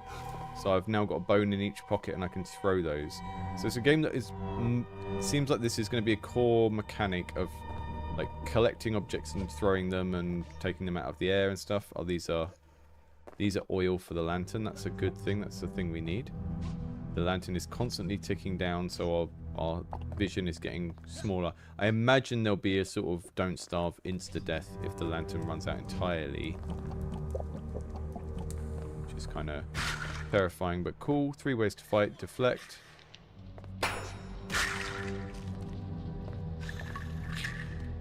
Grab your thing out of the air. I can throw it back at you. And I can do a heavy bash as well. Quick bash is weak and deals little damage. So to really hurt the enemies, we have to heavy bash them and pay the time tax. And it's really wants us to be incentivized to use the throwing stuff mechanics. Projectiles seem to not break other projectiles. That's helpful to know.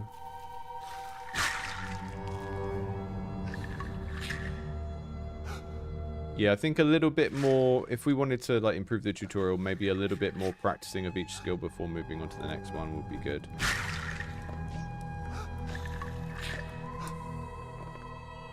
Dodge roll to move fast and avoid damage. Roll through the spikes.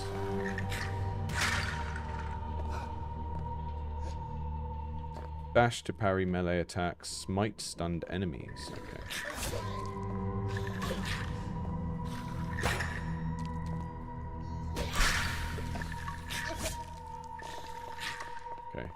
So that red is the parry window.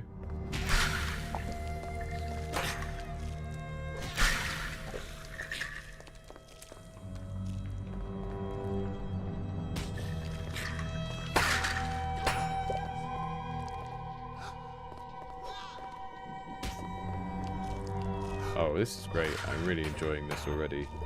So many like little objects you can pick up and...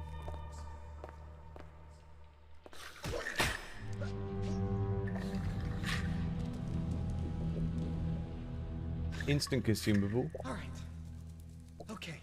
Yes. Yum yum yum. Okay.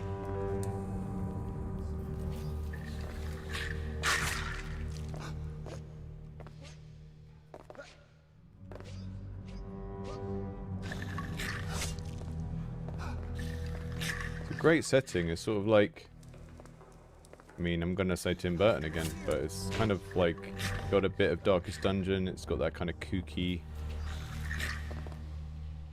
Victorian feel. I keep pressing grab instead of hit, because hit is parry in this.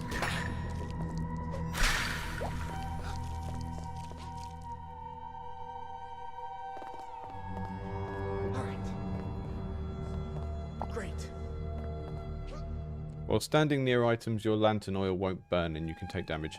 Can't take. So basically, when we've got the tutorial box up telling us what an item does, we get time to read it because there's a invincibility window, which is a very nice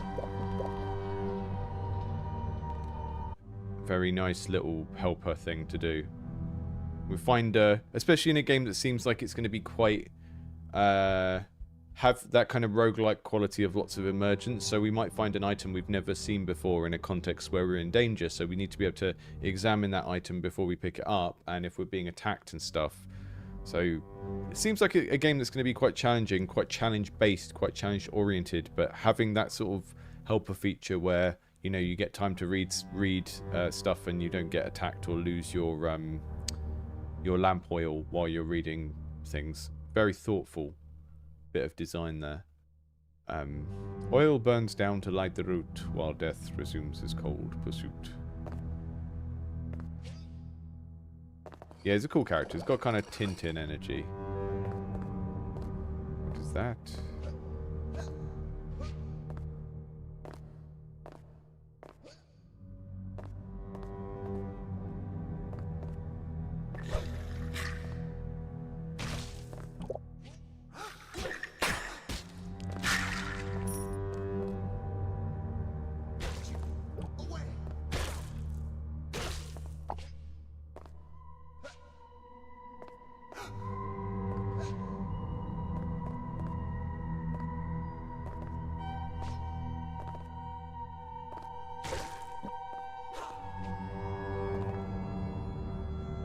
I think the balance of cute and creepy here is very good as well.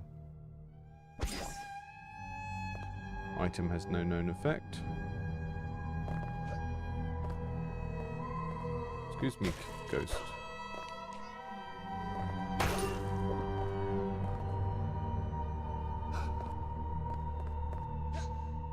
I can pick up a ghost and throw it.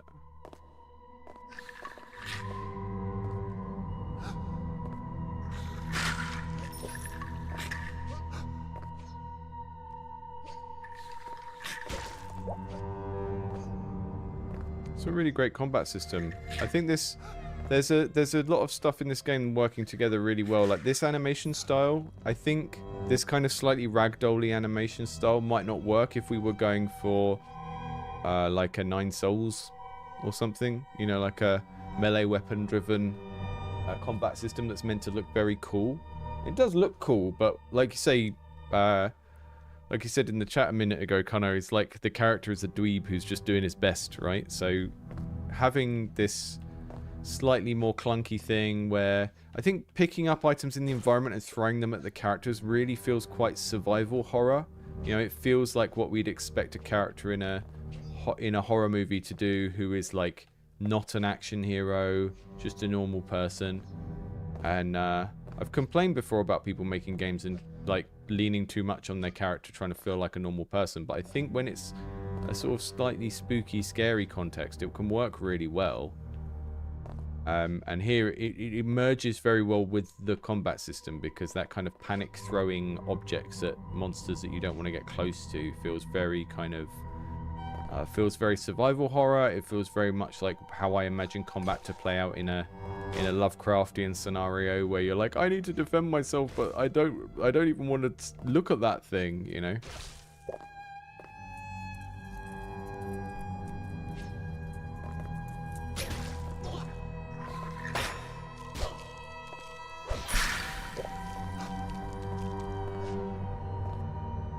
Amethyst bead, movement speed.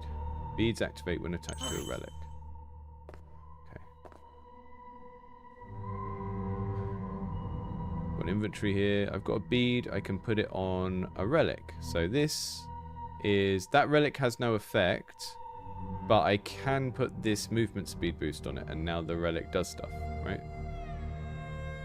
Okay, cool.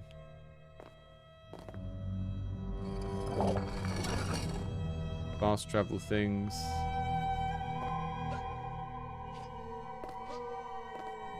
Ancient bead. Great.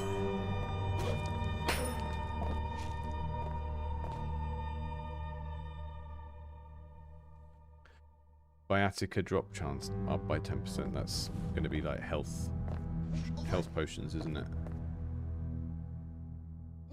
Cute Craftian. I mean, it's definitely playing in the same sort of creative direction space as Don't Starve, which is also, you know, Lovecraft but cute.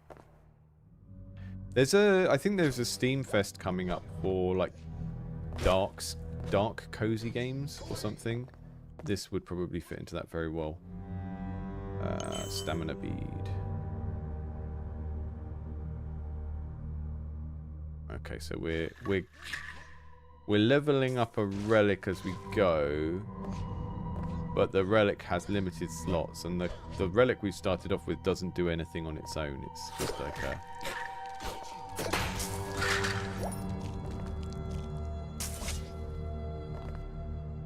choose one of these. We've got an opal bead. Catch radius improved. Lantern oil capacity. I'm going to go for the improved catch radius.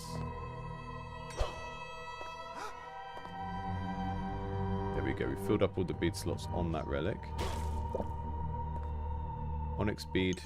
Extra heavy bash damage. I'm not going to use that because I think it's probably better to focus on staying away from the enemies and mastering the throw. Because that's what the game wants us to do. But it's good that you can build into it. You can build into like being much more focused on hitting things with the stick. Another thing about character design, and you know what we were talking about before with the first game about having the affordances and the playstyle of the game built into how the character looks.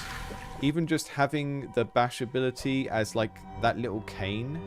You know, if it was a sword or something cool, it would be like the game telling us, like, this is your main thing that you're supposed to use. But because it's like a little walking stick scepter thing, it's a little bit less cool. It's a little bit like, hey, this is the star of the show. And that helps to communicate that the game is actually about the catching and throwing mechanics and not so much the bashing is like a backup thing. What's that? What's that? Why can't I get it?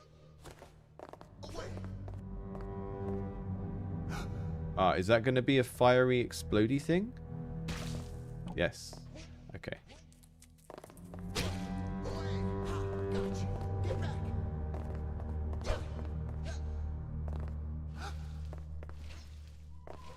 Yeah, I just think the character design in whatever game it is needs to fit with the player fantasy of what they're doing in that game and how the game is supposed to make them feel.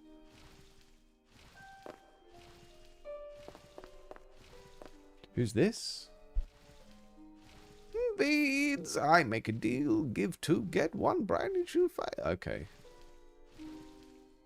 Okay, so this lets us pick something, but we give 2. So you can have the bash damage one, and you can have... This is a good interface as well. Very clear what's happening here.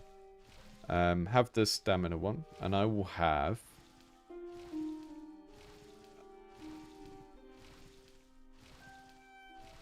Oh, an extra air jump. An extra pocket for holdable items. Lots of interesting build ramifications here. Okay. Gonna get an extra jump. Give me that. Give me that bead.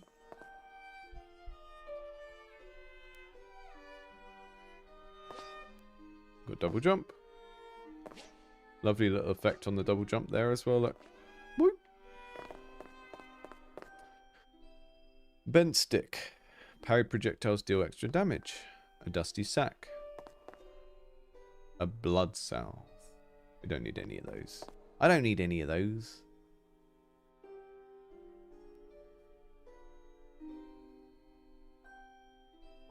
Let's make it a fairer fight, eh? Okay, so if I give them healing potions, I can sample your wares. Oh, Viatica money. Ah, okay. Viatica is not health potions, it is money.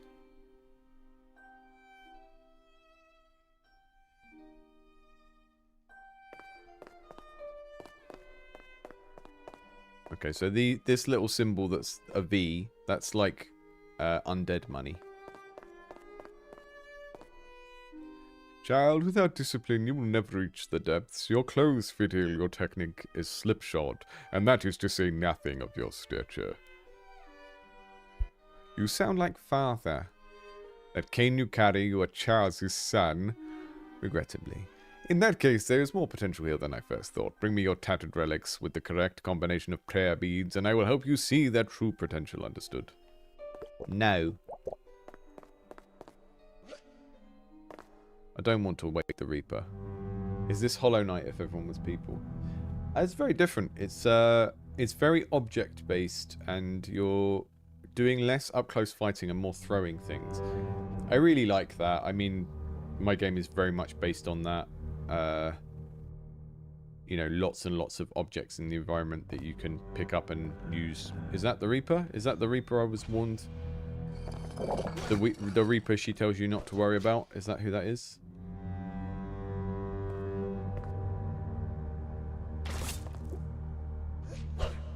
Yeah, roguelite-y.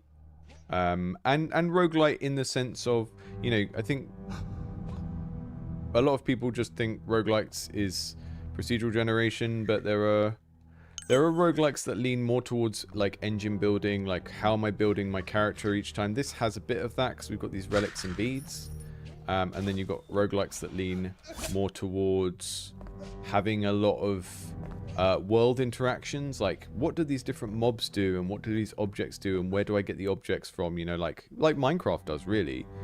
And this has got a lot of that so far. You know, we've got different objects to pick up and throw, and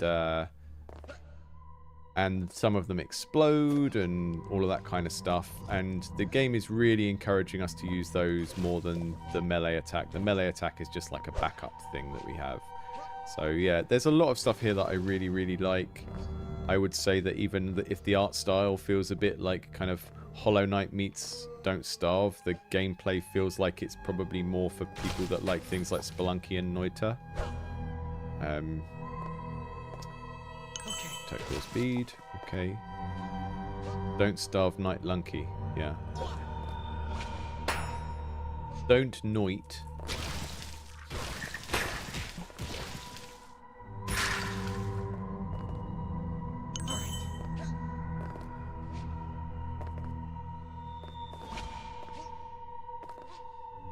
Don't scythe me, bro.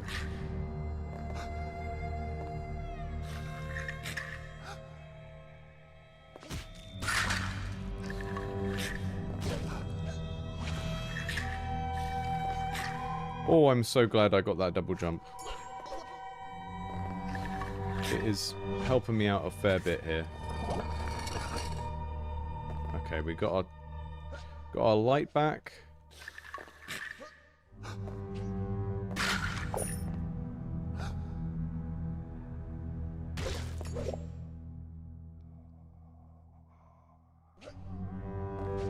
The firestone. No, that's like a breakable projectile thing. Those little red firestones. They're not like a permanent thing. Relic. A little bit of extra damage to thrown items. So let's go and look at the inventory now and go, okay. So that only has 2 bead slots. So if we switch to that relic, does that mean we don't have... Oh no, I think... So for a moment, I was a little bit worried that we would... It looks like all of the relics, we keep all of the upgrades of all of the relics all of the time. I was a little bit worried that when we switch between one, we might like lose our double jump or something. But that's not how things work. Okay. Get out of that horrible area with that horrible Reaper. This is great. This really feels like it's quite easy to learn the core set of systems and mechanics, and then there's just going to be loads and loads of variety on that, and like, oh no, you know, context to learn, like what does this new enemy and stuff do. But the core of it is very, very easy to kind of get your head around, but seems to have quite a lot of space for there to be a high skill expression once you get good at the jumping around and throwing things and everything, which is really, really what I want in a game like this. Let's do a bead swap. Okay. Good character design there as well. The bead trader has like a funky headdress of lots of different beads. Right, have you got anything that I don't have already? Extra pocket for holdable items would be cool. We don't have that yet. So I'm going to trade in the heavy bash and the... Or all of these things are good. You can have the stamina and the heavy bash, and I'll have the extra pocket. Great. Oh, maybe hold... Oh, okay. So kind of notice something I didn't notice. So if you're holding the fire stones, then your melee attacks turn things on fire as well. That's interesting. The dusty sack item has no known effect. Leaky cup, plus 10 refilled when gathering oil. I've got 32 at the moment. So do I get health? I'm gonna risk it. I'm gonna get another relic instead of buying the health. And what does that do? Oh, that fills my lantern back up. Okay. Yeah, there's lots to like here. Again, just very kind of holistically coherent. The art goes with the gameplay. The music fits. Everything goes together very, very well here. Uh-oh. This place is my responsibility. No one may pass. Oh, do we have to? Okay, I can't grab the shovel. That's a no-no.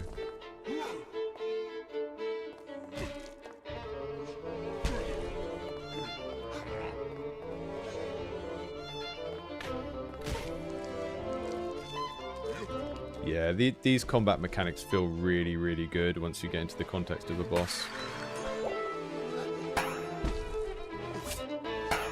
You can see that some of the projectiles have different damage as well, like the bones do 10, the sickles do 15, so there's like a little economy of like how good the different projectiles are, and that's going to kind of play into your moment-to-moment choices about what to pick up and what items to keep and stuff.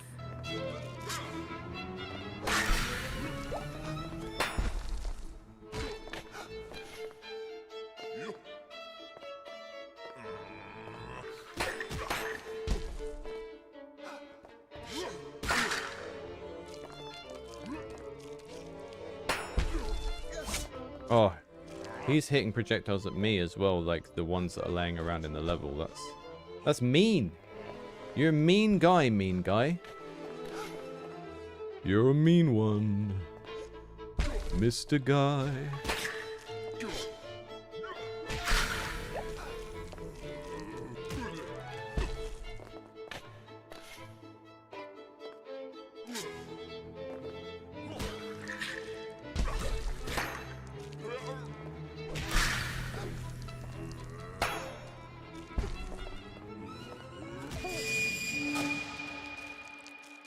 I think you might be able to deflect the shovel by hitting it, but you can't pick it out of the air. This is great. Let's do one more run. I might have time for 2 more. It depends how long we survive the next one. Really, really enjoying this. Yeah, thanks for sending this in, Dryden. I've been meaning to play it for a while anyway. I always like the look of it from like an art perspective, but the way everything works together is really, really great. And I think there's definitely a type of person that will look at this and see your kind of Tintin type character and think, well, he's not very cool. I don't want to be that little guy. But I think it is kind of the Don't Starve Wilson effect, where you look at what the gameplay is and you see that it's supposed to be more of this kind of horror, you know, regular guy in a bad situation type thing. And it just all fits together so nicely, the fact that we are this little dweeb. And we're trying to survive by throwing things at things and staying away from them. It's just great.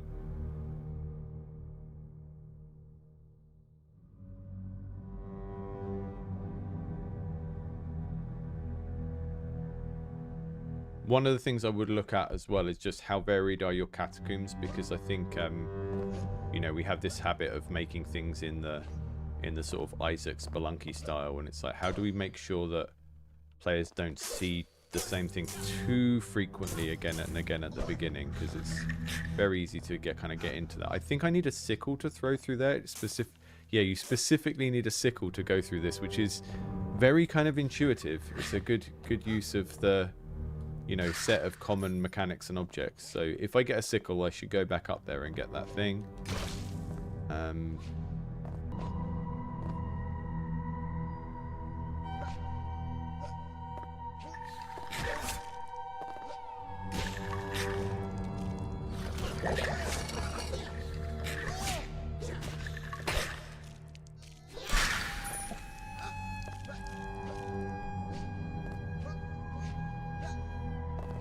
And I know it can probably seem a lot like I care a lot about how things look, and maybe I'm a bit less charitable towards games that don't have great art, but you're responsible for whichever parts of your game you choose to do. And if you're a programmer that doesn't want to like skill up in art, but you also refuse to work with someone else or use someone else's assets, then people are always going to judge that art on the basis of, you know, what they want it to be rather than what you're capable of doing. You know, no one is obligated to judge your creative output based on your skill set rather than their own expectations, you know. What have we got here? Argent bead. That drops more money. Let's go for the money drop, because getting that as early as possible is going to be a good idea. Games are a visual medium, yeah. And I think, yeah. It's so much easier to be successful in the world if you don't have any illusions about what you're trying to do, and you don't like sort of, you know, it's very easy to spot these kind of big rules out in there in the world about like what makes people like a game and stuff, and then just think that they don't apply to you. Or to just try to kind of kid yourself that, well, it doesn't matter in my case because blah blah blah, and it's like, well, it probably does, you know. Okay. And if you're saying it doesn't matter because what you're doing is a learning project, then that's fine. But also then don't sort of treat your learning projects as commercial projects and then be annoyed that they don't do very well. You know. Don't know if anyone else gets Code Monkey's newsletter, but he was talking about that recently, where it's like, it's okay to make games as a hobby. It's okay to want to make games professionally. But like, if you do a project that starts off as one of those things and you kind of pivot in the middle and you start thinking about it as a commercial project, then you need to hold yourself to commercial standards, you know?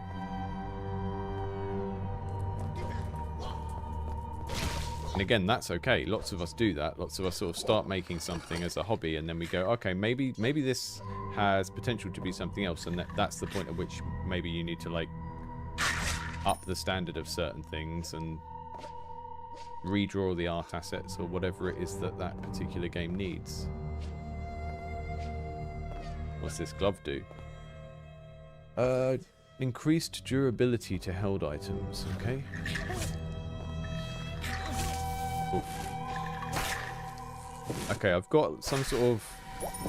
I've got a lightning object in my hand. Okay, so yeah, Kana, thanks for pointing out that mechanic. So when you've got held items, some of the little elemental crystals, there's like an elemental fire crystal and an elemental lightning crystal, and if you throw them, they explode with that element, and if you don't throw them, they empower your melee attacks, which is great because we got double use things where they can be...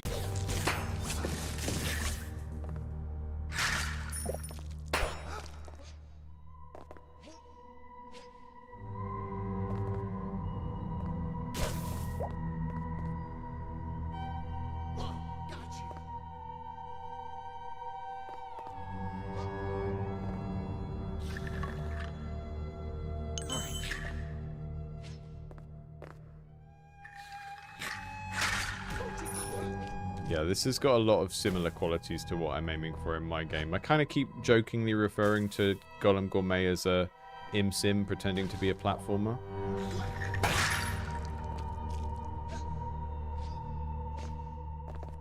Because I think that the actual genre bit of platformer is really just describing the camera angle and like the basic assumption that it's mostly going to be about jumping, which doesn't actually tell you that much.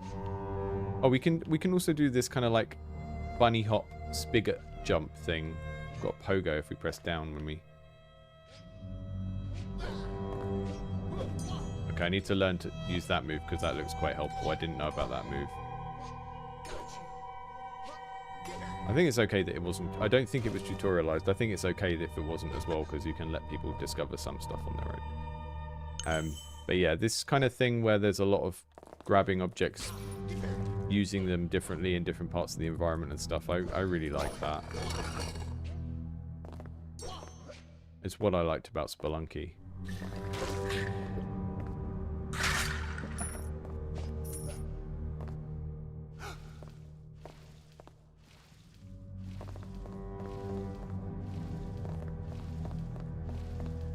Ah, fire. In lighted halls, the lantern rests, and so abates the blah blah blah. Right, let's see if you've got anything I want. I think getting the double jump again is a good idea if it's here. Let's go for the air jump, and you can have these 2 bash jump damage modifiers. Because I still don't feel that confident to do up close if I can avoid it and focus on throwing things instead. Right, let's get some health. All right. Oh, we've got a little... Okay, and fill up our lamp.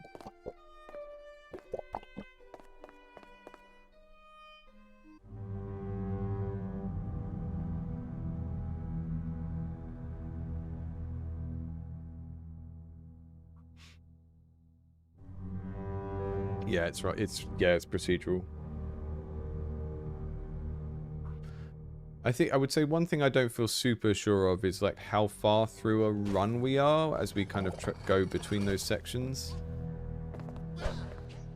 And I don't know how intentional that is and how beneficial it is.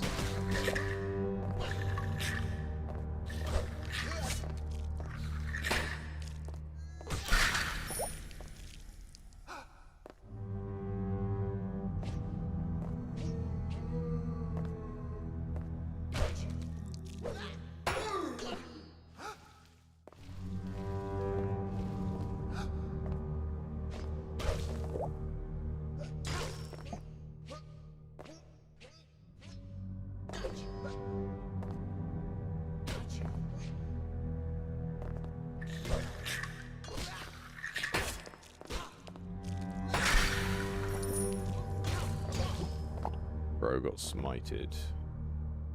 Bro got smote.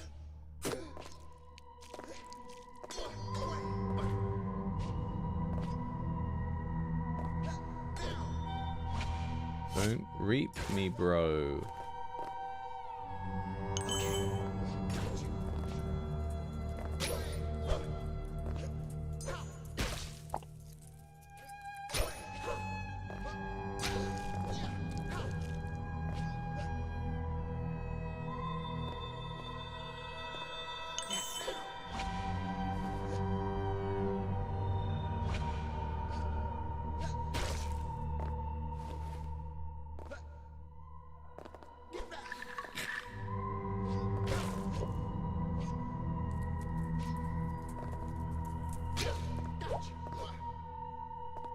Hang on, is there...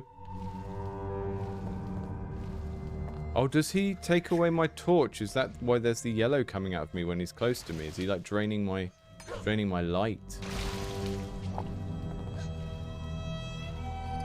We all know someone like that. Great.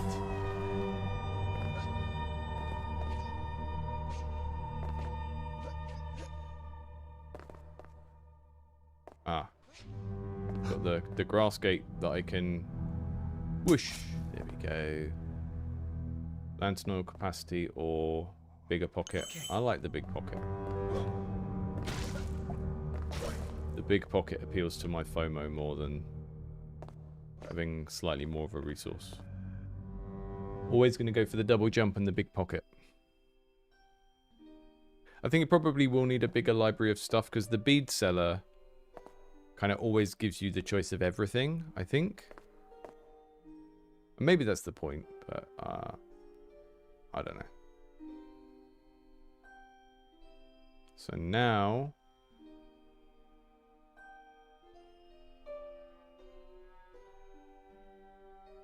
Where's the one that gives you more money? Get the more money and swap it for the bash damage again.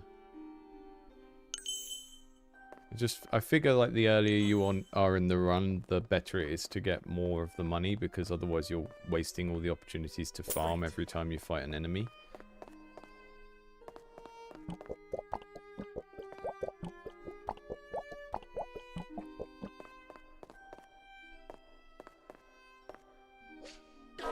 We're doing it. We're doing it this time. I keep getting the Reaper anyway, so... Maybe that's not the Reaper. Maybe that's like an extra thing. Oh, okay. We're doing boss time. Let's do this.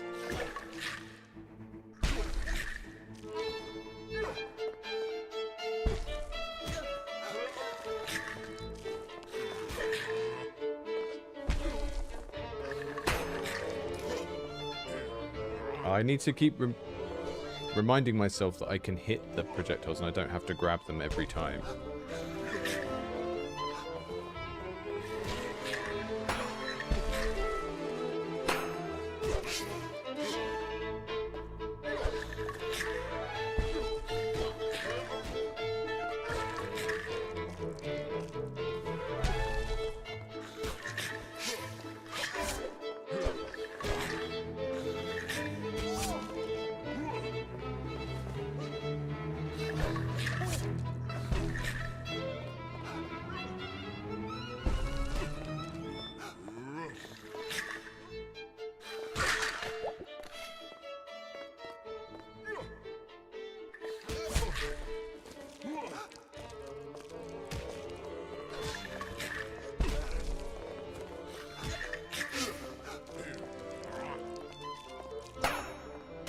Ah, there we go. That does a lot more damage than anything else we can do.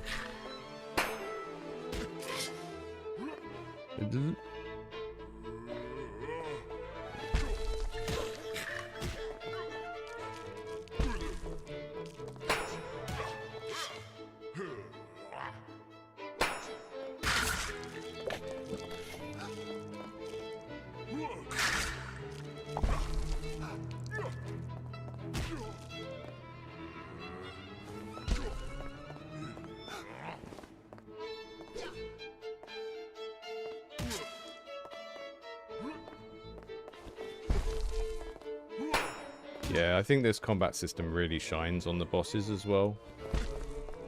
I really hate that a lot of fighting games, the bosses just become a thing to do with like learning a pattern. I really like how much this is about the situational awareness of like knowing when there's resources you can use dropping around you and stuff like that. Oh yeah, you probably can poke out the boss. Hang on, there we go. Well, that only does 1 damage, so...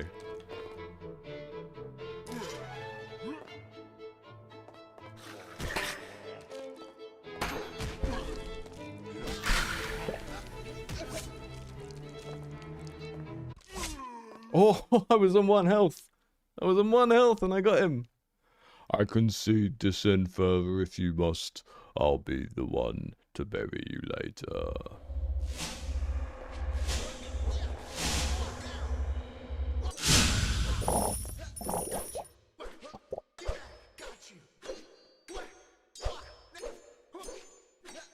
Celebrating with a lovely little bounce around. There we go.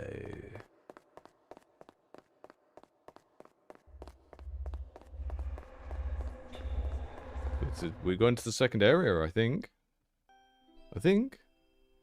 Infinite machine.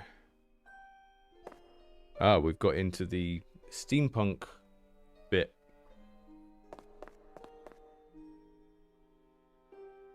Bead trader. Got anything new? Let's get some max health. And I will sacrifice movement speed and one of my currency drops to get a bit more max health. Okay.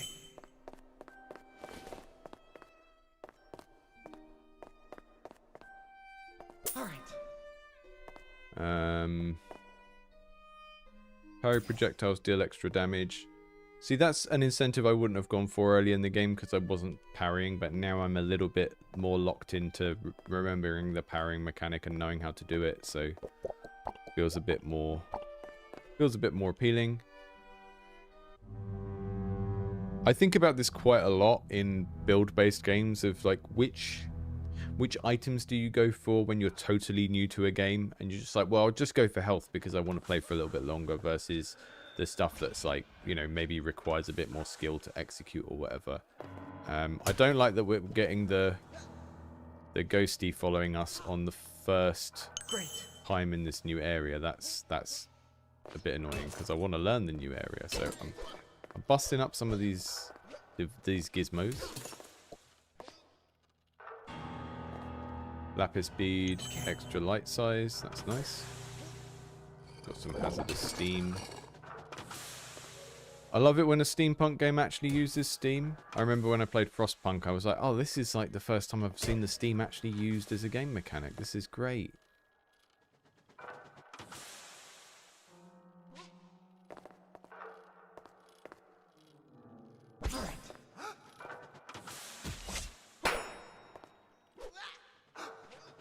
Is that robot actually broken, or can you only knock them down? Looks broken. Not getting back up again.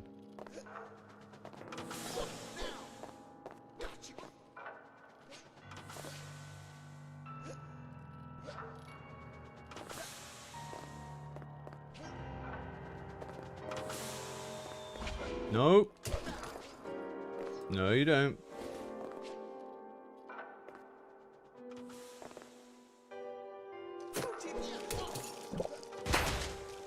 Yeah, the level gem feels pretty good. I haven't had any where I've just felt completely flummoxed and haven't been able to find the end either. They feel like they're quite well laid out for just like gradually muddling through until you find the exit. It's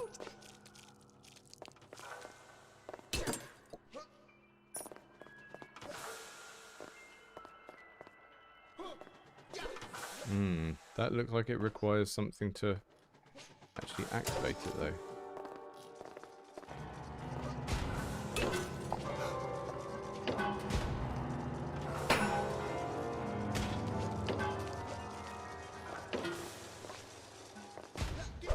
Is that steam hazardous? I'm avoiding it as if it is, but I'm not totally certain that it is. Oof. Okay, I'm going to do one more run because I'm enjoying this, and then I really need to get on with some other work for the day, but this is great. Very much in my wheelhouse. This is the sort of thing I would have just played in my free time for my own enjoyment. Is very much in the space of things I enjoy.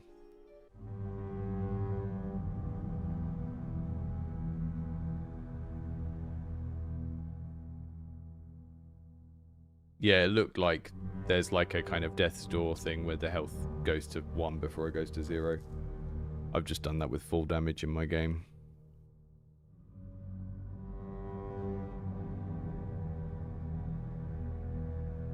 Robin said it's not always clear when the enemy's in hurt zone mode. Yeah, so they do all have... I don't think there's anything that hurts you just by touching you. They all do have to be in their attack animation, but I think you're right, they could have a better tell for that. Like this guy has a very clear moment that you're supposed to parry, because that's what the sort of pinky red stuff is used to communicate. They don't all have that, and then, like you say, the issue is with identifying when the damage is applied and when that window stops, because the window of when we can parry seems pretty clear.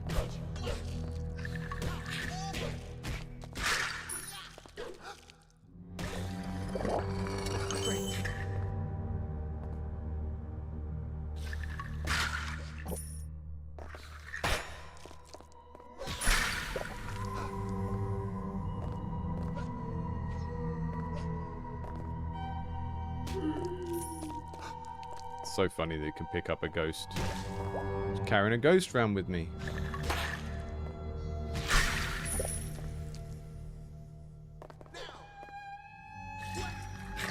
I might put a classic sheep ghost in my game. They're just funny. They're just funny guys. The kind of classic cartoon sheep ghost is such a funny way of representing such a depressing idea. Like, of all the kind of supernatural monster ideas, I feel like a ghost is just inherently quite depressing.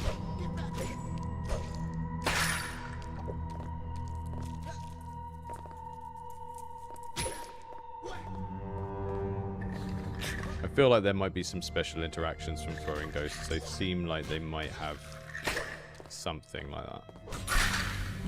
I don't know what it would be.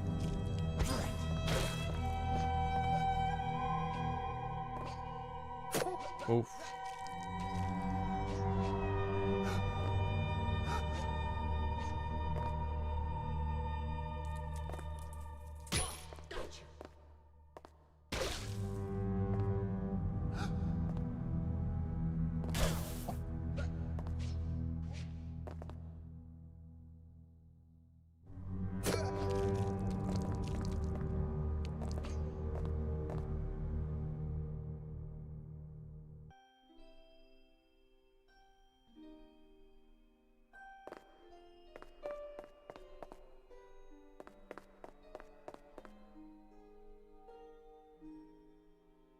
Not going to do any bead trades because we're not full up on beads yet.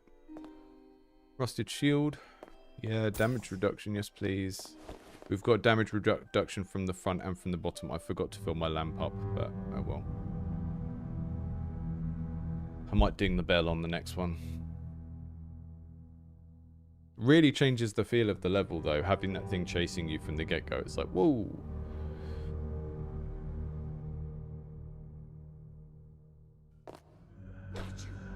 There we go, yeah, it's a Reaper chase.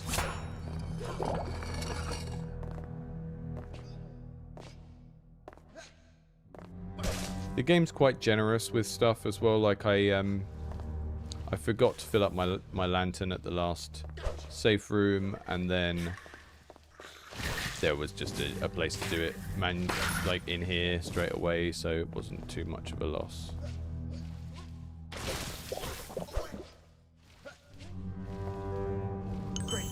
I think that can be a good way to make your game feel fair. Just make it quite generous with things, and then when the player does fail, it feels much more like it's their something that they did. You know, they missed the opportunities.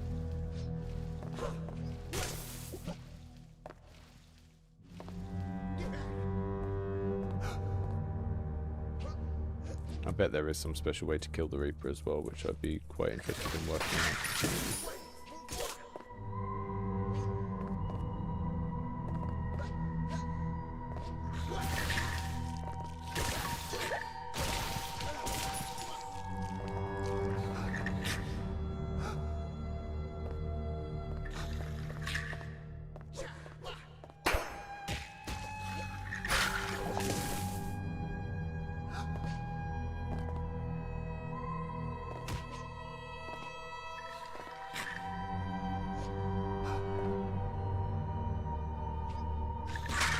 Quite generous with the throw range of things as well. You probably notice. Oh, the grab range. Sorry. Oh, we have a relic that upgrades our chance to find the bead that's on it. That's quite good. So let's put the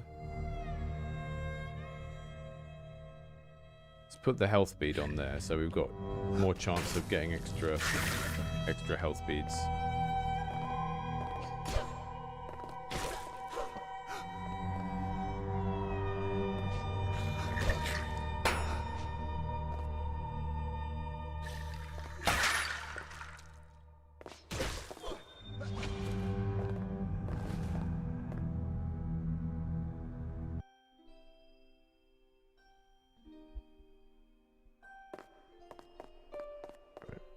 What's your deal right now? I don't have enough beads to trade right now, so let's leave them. Let's get some health. Yes. Let's remember to fill my thing. So wake the Reaper. Reaper will appear in every explore area. Okay. Yeah, I don't want that. I like having some slower levels. Don't mind the Reaper challenge, but I don't want it every level. Guillermo.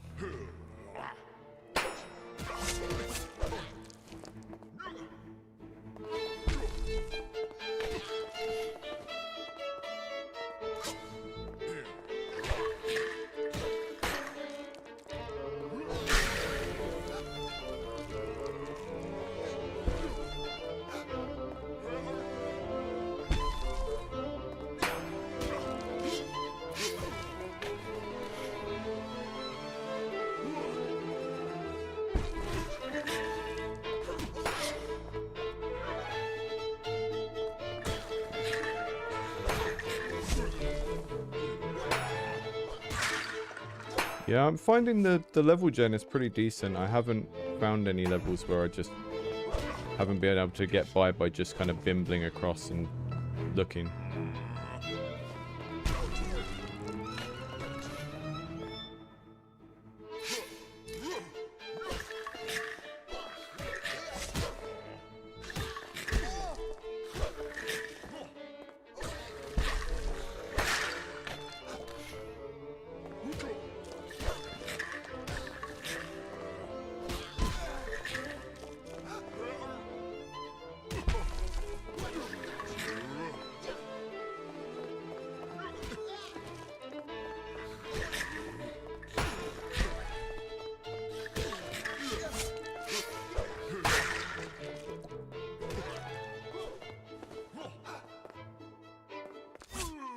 Yeah.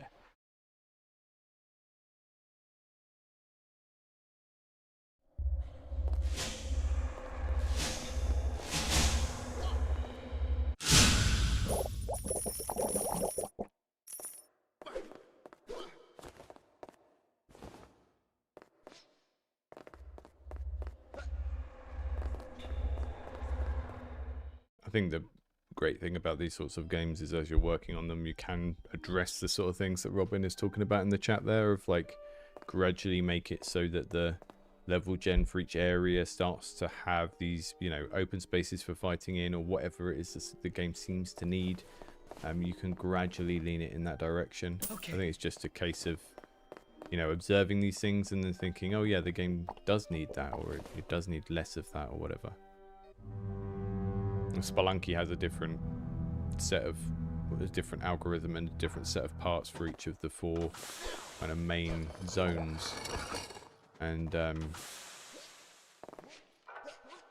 currently don't see how this area is different, but I've only been into it once, so it's kind of hard to judge.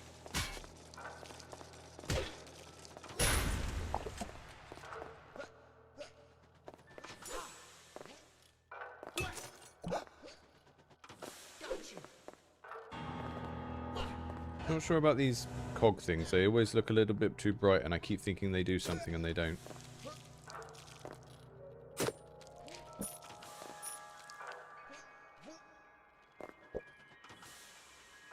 The way that the like mantling on moving platforms works and stuff like that is pretty good.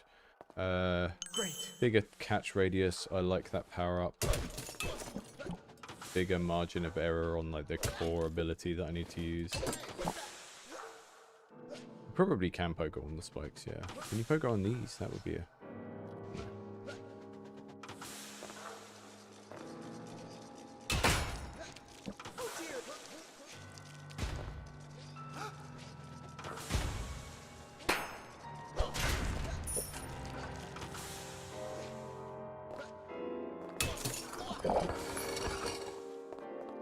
Oh, I think these teleporters also are a little bit of a way of getting around the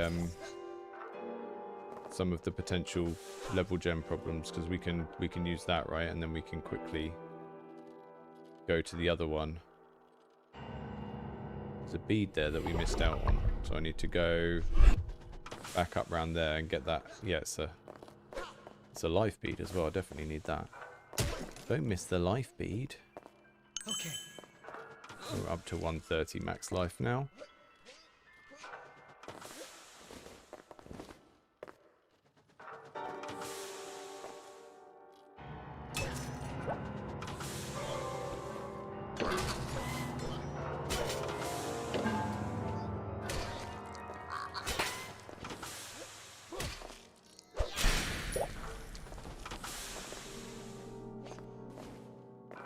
Great. Another life.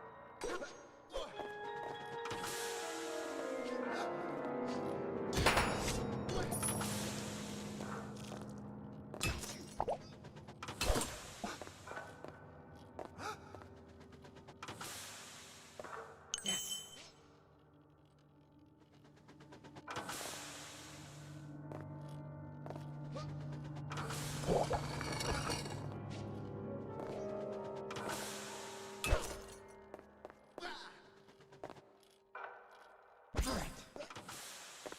Right, we've the first time I've had all of the the inventory of relics filled up, so that feels like a little bit of a milestone. That's you know, early game Steam achievement right there. First time the player has 5 relics.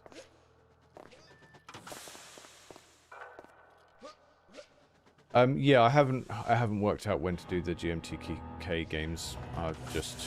I'm very much in kind of living 1 week ahead at a time at the moment. I haven't scheduled. Well, I've worked out the streams for August already, but I haven't like put them online yet. So I will do that at the same time when I do that, probably this week. Work out, yeah, probably towards the end of the week to do some GMTK stuff.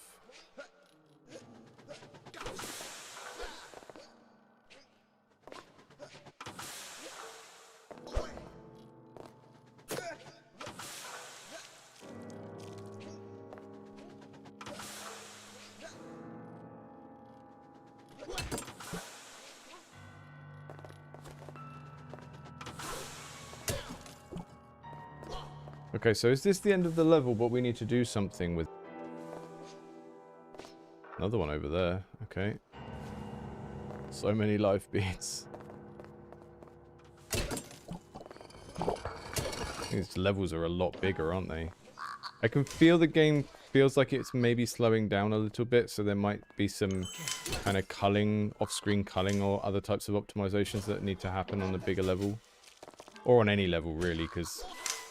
if it's happening for me here, it might happen for other people on lower spec way earlier.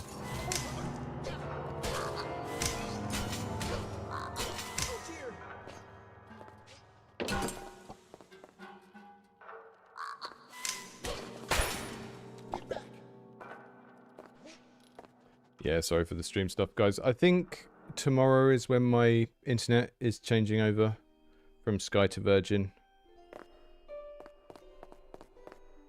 Sky want me to pay them £400 for leaving early. So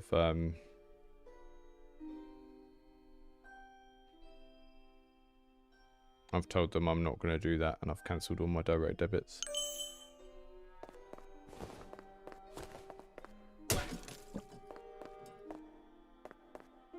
Yes. Okay, we'll put the throne item thing in replace of that one. There we go. We don't know what the cracked orb does. It probably has some secret hidden effect that we don't know about until later on in the game, but...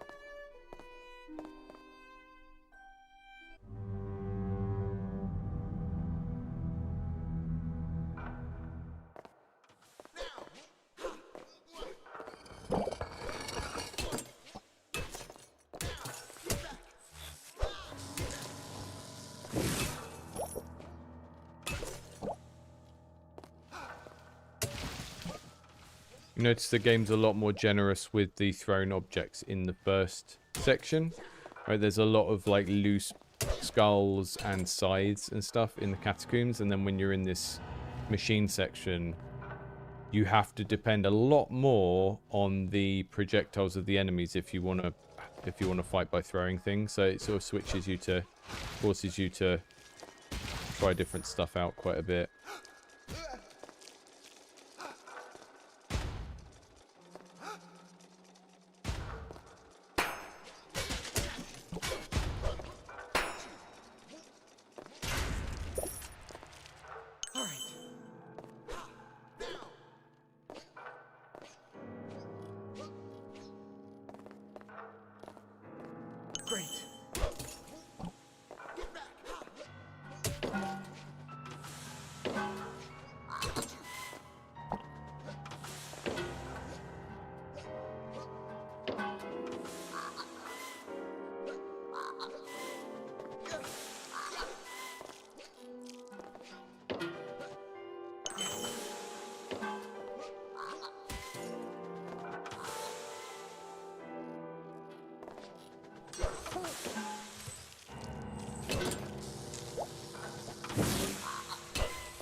Robo Frog.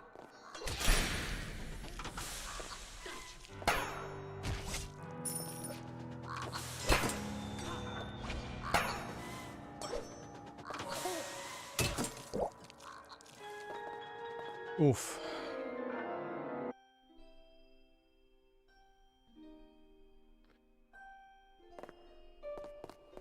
What have you got for me?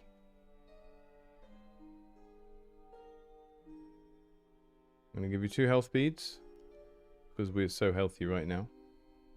And we're going to get a... Oh, we can get an extra air jump. Not sure if that's a good idea though. Let's get the currency drop one because we don't have any of them at the moment. Great. Augusta is just ahead. She won't enjoy being disturbed. She's far too precious about her work, especially doing it all for free. Oh, is that telling me that there's a boss coming up? Is that a new boss to learn? Yeah, I feel like the full version of this game is going to need like a roster of bosses for each area. Rather than the same one each time, but I know that they take a lot of work to do. I think having a surprise each time you reach the boss is almost an expectation in these games now.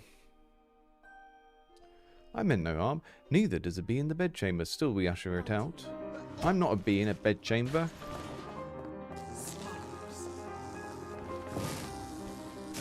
Ah, okay. That's what we're doing.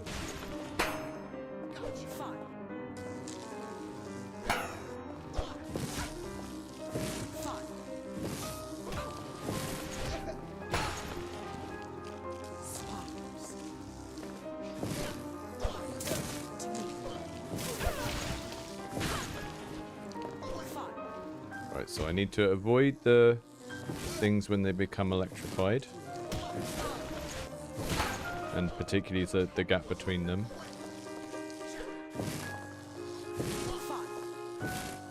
And then we're shooting robot drone things from the top, which I can use as projectiles. They're a bit weird. They're kind of slow, but they home in. I think hitting them is probably better than grabbing them most of the time. Because otherwise you just waste time trying to position yourself and then they hit anyway, regardless of where you throw them from.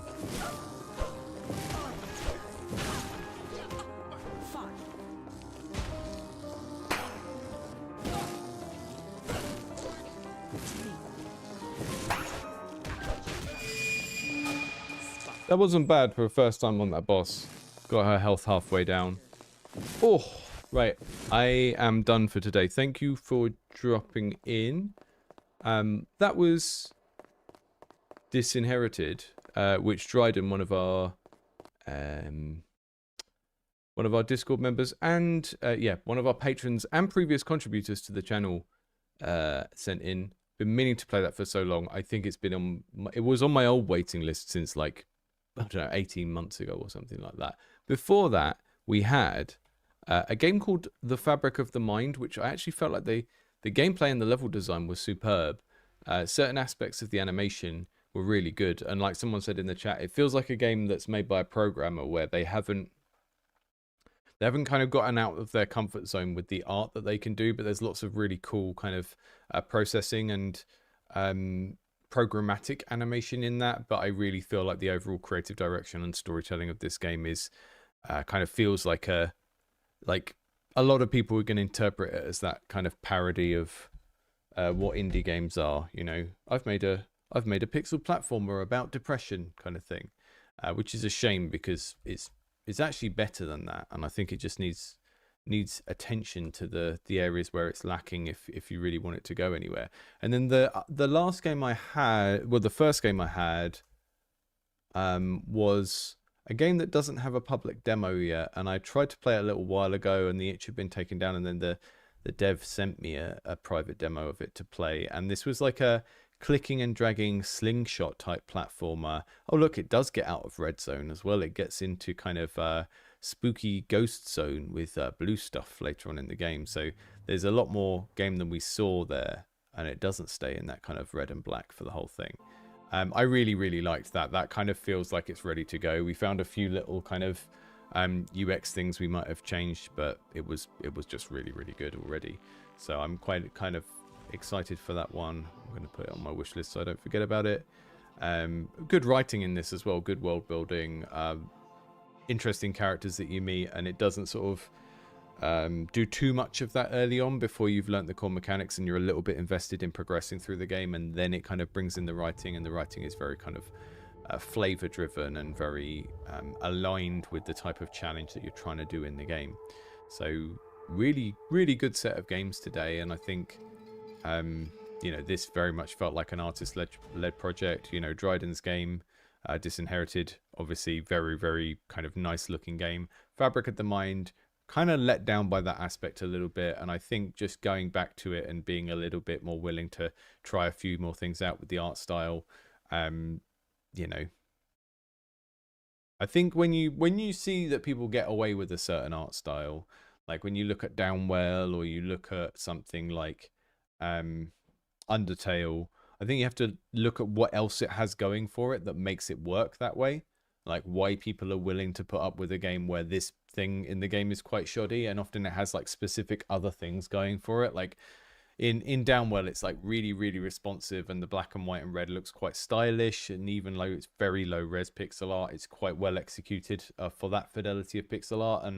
And you know, Undertale has all of the writing and the character driven stuff. Fabric of the Mind feels like it's trying to shoehorn some of that stuff in with the storytelling that we saw, but it just felt very disconnected, and like it didn't have anything to do with the bits of game we were playing. So yeah, I think this could be a really good game, but it would need a lot of revisions in those departments to really grab people, because I think there's a lot on this Steam page. Like the description is very, very dry as well, and again, it just feels like it's got all of these elements of like atmospheric platformer, puzzles, cool chase boss sequence, and then this kind of story element that doesn't feel super connected. So it's got a lot of things going for it, and I think it needs to just double down on a few of them a little bit more, and maybe push one or two of them into the background so it's got a clearer identity. Thanks so much for joining today. If you want to send a game in, there is a form on indiegameclinic.com to send games to Indies Under the Knife. The first two games you saw today were on that form, one of them for a very long time, and then Disinherited came from one of our patrons. So what I do is folks that are patrons and who are part of our private Discord send games in, and I pick games from that list, and they usually get seen within a month or so, 4 to 6 weeks. And then I use those games and find similar games from the larger backlist and try and kind of pair them up like we did today. So we had kind of 3 atmospheric platformers, not exactly the same genre space. Sometimes they are, sometimes it's more driven by like the vibe and all of that kind of stuff, or the theme of the game or the setting of the game and so on.